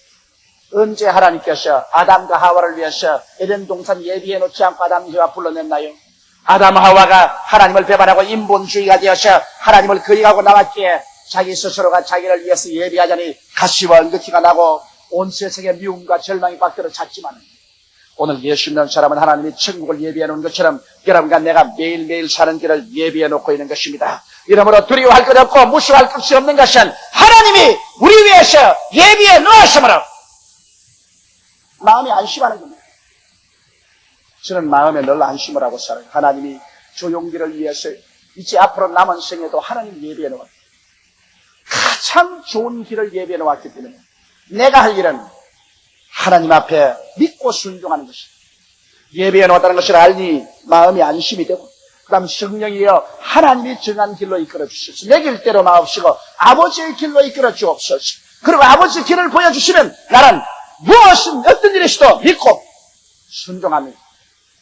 이스라엘 백성이 믿고 순종했으면 보름 이내에 들어갈 젖과 꿀이 흐르는 가나안 땅을 불순종해서 40년을 광야에서 방황하고 다 죽었습니다. 오늘날 예수 믿는 여러분, 하나님은 무책임하게 여러분과 나를 그냥 예수 믿게 해가지고서 길도 예배하지 않고 오합지졸로 내 던져버린 그런 하나님이 아닙니다. 하나님 필요 없는 사람 구원하지도 않아요. 하나님께서는 여러분과 나 전부 계획하시고 부르셔서 예수를 믿게 하고 일생을 예배해 놓았기 때문에 여러분께서 참 지혜로운 생활이라는 것은 범사에 하나님을 인정하는 것입니다. 하나님, 여기에 하나님이 예정한 길로 이끌어 주옵소서. 내 뜻대로 마옵시고 주의 뜻대로 하시옵소서. 예수님조차도 그런 기도했는데 아버지여 내 뜻대로 마옵시고 이 생활, 이 사업, 이 길, 이 모든 일에 하나님의 예정한 뜻으로 이루어 주시옵소서. 어떤 길은 하나님께서 우리가 원하지만 막는 길도 있고 어떤 길은 하나님께서 길을 열어놓을 때도 있고 어떤 길은 하나님께서 신이 우리를 이끌어내실 때도 있고 하나님은 살아계십니다. 하나님은 지금도 여러분과 나의 생활 속에 하나님을 인정하고 나갈 때 앞서 나와서 여러분에게 환경을 통하여 선교를 통해서 이끌어가는 것입니다. 그러므로 하나님 걸 범세 기도로서 하나님을 인정하게 되시기를 주 이름으로 축원합니다. 그 길이 여러분의 인생의 가장 행복한 길입니다. 자기가 택한 길을 가고 나중에 수렁에 빠져서 탄식하는 것은 어리석은 일입니다. 하나님께 내가 맡겨서 하나님이 인도하는 그 길을 택하면 후에 가서 후회하지 않습니다. 왜냐하면 하나님의 길은 처음에는 들어갈 때 좁아 보여도 나중에는 넓습니다. 그러나 세상의 길은 처음에 넓어 보여도 가면 갈수록 좁아지는 것입니다. 또 지혜로운 삶이라는 것은 요한수아기 1장 8절의 말씀대로 이 율법책을 내 입에서 떠나게 말며 주야로 그것을 묵상하여 그 가운데 기록한 대로 다 지켜 행하라. 그리하면 내 길이 평탄하게 되리라. 내가 형통하리라. 하나님께서는 여러분과 내가 평탄하고 형통하기를 원하십니다. 제가 이번 동경에 와서 토요일 날 어제 1시 반 비행기로 오니까 호텔에 있었습니다. 호텔에서 다이아를 켜니까 목사님의 설교가 나와요. 그 목사님 설교에 목사님이 일어나가지고서 막 때리는데 가마 때리는 내용을 보니까 말 때리는 거라. 호텔에 들어가니 요사이 어떤 목사들은 와가지고서 예수를 믿고 난 다음에 영혼이 잘됨같이 범사에 잘됨에 강건하다고 말하는데 예수님도 이 세상에 고생당하고 십자가를 걸머졌는데 우리 예수 믿는 생활이라는 것은 고생을 하고 살아야지, 십자가를 지고 살아야지. 사탄 발림으로 주님께서 축복하고 도와준다는 그런 거짓 선지자가 어디 있냐고 막 때려요. 그 설교 다 들었죠. 그 설교 10시에 그 설교 나오지만 계속 10시 반에 또 내 설교가 나와요. 일본 동경에서. 또 나는 나와가지고서 십자가를 믿고 긍정적으로 나가라. 그럼 내가 두 설교를 다 호텔에서 듣고 내가 속으로 웃었습니다. 여러분, 그런데 내가 그 목사님에 대해서 그 목사님이 그런 정도의 계시를 못 받았으니까 내가 더 이상 말을 못하겠지만 이 성경에 보십시오. 하나님 말씀은 평탄과 형통을 가져오는 말씀입니다. 하나님 말씀이 우리를 붙들어 가지고서 더욱 못 살게 만들고 휘몰아쳐 가지고서 고통수에 휘몰아는 이게 하나님 뜻이 아닙니다. 어느 사랑하는 부모가 자식을 말이지 못되게 해서 흑암속으로 휘몰아는 것이 부모 계십니다. 나도 희재가 미국서 공부하는데 내가 미국만 가면 그래 속이 알딸딸해요. 그래서 내가 요번에 특사 오클라호마까지 야 아버지가 내가 여비를 내가 줄여서라도 내 비행기표 사를 테니까 주말에 내려오라. 뉴욕에서 비행기 타고 왔어요. 털사에서 같이 내가 데리고 다녔죠. 조목사 아들이라고 해서 오랄 로버트 대학 총량에 들어가서 같이 식사도 하고 안수도 받고, 부모와 자식 간의 마음이란 참 희한해요. 그래서 이제 월요일 아침에 이놈을 떠나보내는데, 안 온 것보다 훨씬 오래. 같이 객지에서 같이 데리고 있다가 떠나보내고 나니까, 어찌 하루 종일 마음이 안 됐는지, 안 오락한 게 좋겠다, 오락한 게 잘못됐는데, 이 녀석은 가서 전화도 하면 안 걸어주는 겁니다, 가서. 자기 갔으면 저녁에 전화라도 아버지에게 한번 걸어줘야지. 전화도 안 걸어줘. 그래, 내가 또 새삼스럽게 또 전화를 걸었어. 그래가, 임마, 잘 왔냐? 하니까, 아이고, 아버지, 테이크 하시오. 아버지 따라 며칠 되겠다가 내가 죽겠어요. 코에 피가 내게 나고, 내가 어찌 피곤한지 와가지고서 오후 4시부터 그 다음날 아침 9시까지 잠을 잡니다. 그랬어. 부모와 자식의 마음은 다르구나. 부모는 내리사랑이고, 자식은 사랑을 받는 것이니까 별로 부모같이 그래 알딸딸하게 생각 안 해요. 여러분, 그런데 하늘에 계신 하나님께서는 얼마나 반역하는 우리들 위해서 그 아들까지 아끼지 않고 주어서 십자가에 못 박았는데, 그런 사랑으로 사랑하는 하나님께서 여러분과 내가 이 세상에 고생하고 고통하고 온갖 흑암에 밀어넣고 발로 쥐밟고 군보이같이 만들고 기분 좋다, 그렇게 할 하나님 같으면 그건 악마지. 그건 하나님이 아닙니다. 성경 말하기를 도적이 오는 것은 도적질하고 죽이고 멸망시키는 것뿐이요 인자가 온 것은 양으로 생명을 얻게 하되 더 풍성히 얻게 하려 왔다고 말한 것입니다. 그렇기 때문에 우리가 십자가를 바라보는 거예요. 예수께서 십자가 걸머진 것은 우리 십자가 걸머지지 않기 위해서 그렇게 한 것입니다. 예수님이 우리 죄악을 걸머진 것, 우리 죄악을 또면에 심판받지 않기 위해서 걸머진 것이, 예수님 고난당하신 걸 하나님과 화목시켜서 성령 받게 하기 위한 것이, 예수께서 채찍에 맞은 것, 우리 병 대신 짊어지고 우리 건강 주려고 하는 것이고, 예수님 저주받아 못 박혀 매달린 것, 우리로 하여금 저주에서 해방을 얻게 하는 것이고, 예수님 옥에 내려가서 고생당한 것, 우리의 음부와 지옥에서 고생 안 하기 위해서 예수님 그렇게 한 것이지. 예수님 고난당하시니 우리도 같이 고난당하죠. 그렇기 때문에 무슨 일이 그런 일이십니까? 그럼 예수님 고난이 다 헛고생이 되기를. 부모가 열심히 애쓰고 고생해서 자식들 고생 안 시키려고 하는 건 부모의 도리입니다. 이러므로 여러분, 우리가 하나님 말씀을 잘 공부하고 하나님 말씀을 잘 묵상해서 우리 마음에 있는 가치와 은덕기를 다 제하고 마음에 긍정적이고 적극적이며 창조적이고 생산적인 신앙을 얻고 밝고 말한 믿음을 가지고서 믿음으로 나가면 성경은 말하기를 내 길이 평탄할 것이라 내가 형통하리라고 말하고 있는 것입니다. 주의 은혜 가운데 들어있는 사람은 형통해요. 역사가 그걸 증명하지 않습니다. 나를 믿는 백성은 머리가 되고 꼴이 되지 않고 위에 있고 아래 내려가지 않고 남에게 구워줄 줄 구지 않는데, 오늘 역사적으로 여러분 세계를 지배한 나라가 누굽니까? 예수를 믿는 나라들이 아닙니까? 지금도 예수를 믿는 나라들이 머리가 되고 꼴이 되지 않고 위에 있고 아래 내려가지 않고 모든 정치, 경제, 교육, 문화, 군사, 산업, 과학, 학문, 그러니 전부 예수 믿는 나라에서 나오지 않았었어요.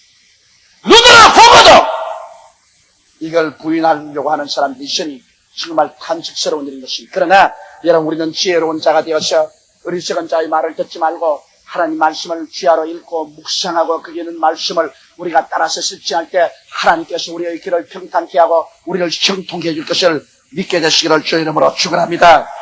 이것이 바로 지혜로운 사람의 하는 일인 것입니다. 그리고 또 야고보서 1장 5절에 보면 너희 중에 누구든지 지혜가 부족하거든 모든 사람에게 후히 주시고 꾸짖지 아니하시는 하나님께 구하라 그리하면 주시리라. 여러분, 지혜라는 것은 태어날 때부터 영으로 받는 것입니다. 같은 부모가 자식을 낳아도 어떤 자식은 아주 지혜와 총명 있게 태어나고 어떤 자식은 둔하고 좀 미련하게 태어납니다. 어찌할 도리가 없습니다. 학교에 다 같이 공부한다고 해서 공부는 지식을 얻는 것이지, 지혜란 나이를 많이 잡수셔서 연륜이 쌓여서 경험을 통해서 지혜를 얻기도 하지만은 지혜란 영에서 오는 것이죠. 그러므로 예수 믿는 사람들은 우리가 예수를 믿고 난다 하나님 성령을 바라면 하나님께서 우리에게 지혜를 주시는 것입니다. 지혜는 영으로 오는 것입니다. 말씀도 하나님의 지혜로서 우리가 말씀을 따라 살면 그 지혜롭게 돼요. 그러므로 다윗은 말하기를 내가 하나님 말씀을 먹었으므로 나보다 나이가 많은 사람보다 내가 더 지혜롭게 됐다고 말한 것입니다. 이러므로 하나님 말씀이 여러분을 지혜롭게 하고 또 여러분에게 지혜가 부족하면 하나님께 엎드려 기도하면 성경에 말하기를 주께서 성령으로 우리에게 지혜를 주시겠다고 약속하신 것입니다. 우리가 마음에 지혜가 있어 사람이 문제를 당할 때 미련하게 하지 말고 지혜롭게 일을 처리하면 그 사람은 언제나 승리로운 인생을 삽니다. 인생은 지식의 경쟁이보다도 지혜의 경쟁입니다. 그렇기 때문에 학교 공부를 많이 못한 사람도 큰 사업가, 위대한 정치가들이 될 수 있는 것은 그것은 그 사람이 그만큼 지혜가 있기 때문인 것입니다. 지식만 가지고는 인생을 사는 것이 아닙니다. 이러므로 우리에게 필요한 것은 지혜가 필요합니다. 오늘날 예수 믿는 사람들은 하나님 앞에 엎드려서 기도할 때 그런 지혜를 하나님께서 허락해 주시는 것입니다. 이래서 지혜롭게 인생을 살게 되어서 약한데 원수 마귀의 올무에 빠지지 아니하고 지혜롭게 인생을 살아갈 수 있는 것입니다. 우리의 삶 속에 하나님의 정의가 행해지고 하나님의 사랑이 넘쳐나며 하나님의 지혜로 어리석음을 이기고 살게 되면 그것이 최상의 삶이 되고 이 말세 우리가 흥함의 세력을 이기고 승리로운 인생을 살아갈 수가 있는 것입니다. 사랑하는 성도 여러분, 그러므로 우리는 하나님 앞에 그리스도 안에서 의롭다함을 입었은즉 의를 가지고 살아서 하나님께 담대하게 기도할 수 있는 힘과 능력을 얻어야 될 것이에요. 우리는 성령 충만하여 정말 끓어오르는 하나님의 능력으로 하나님을 사랑하고 자기를 사랑하고 이웃을 사랑할 수 있는 사랑의 원동력인 능력을 가져야 될 것입니다. 하나님 안에서 지혜를 얻어서 사람이 어느 심사 행동이 전부 지혜롭게 인생을 삶으로 인생을 어려움을 극복하고 하나님께 영광 돌리며 살아야 이 말세 이 어렵고 고통스러울 때 우리가 어려움에 처하지 않고 능히 이기고 하나님 앞에 설 수 있게 되실 것입니다. 우리 다 같이 고개 숙여 기도드리겠습니다. 사랑이 많으시고 거룩하신 아버지 하나님, 우리 아버지의 은혜와 사랑을 생각할 때 만일의 신들 무엇으로 다 감사오리까. 여호와여, 우리는 다 눈이 있어도 보지 못하고 귀가 있어도 듣지 못하고 마음이 있어도 깨닫지 못한 어리석은 자들이었는데 웬 말인지 웬일인지 하나님이 우리를 불러주셔서 보고 듣고 깨달아 알 수 있고 참으로 인생을 왜 사는지 삶의 목적과 가치를 얻게 된 것을 생각할 때 감사합니다. 육신을 위해서만 살았더니 우리 하나님께서 이제 영으로 살게 해주신 것을 감사하옵나이다. 우리 아버지, 우리 예수 믿는 사람들이 이제 그러므로 의롭게 살고 사랑으로 살고 지혜롭게 살 수 있도록 하나님 아버지께서 이끌어 주옵소서. 예수님이란 받들어 기도드리옵나이다. 아멘.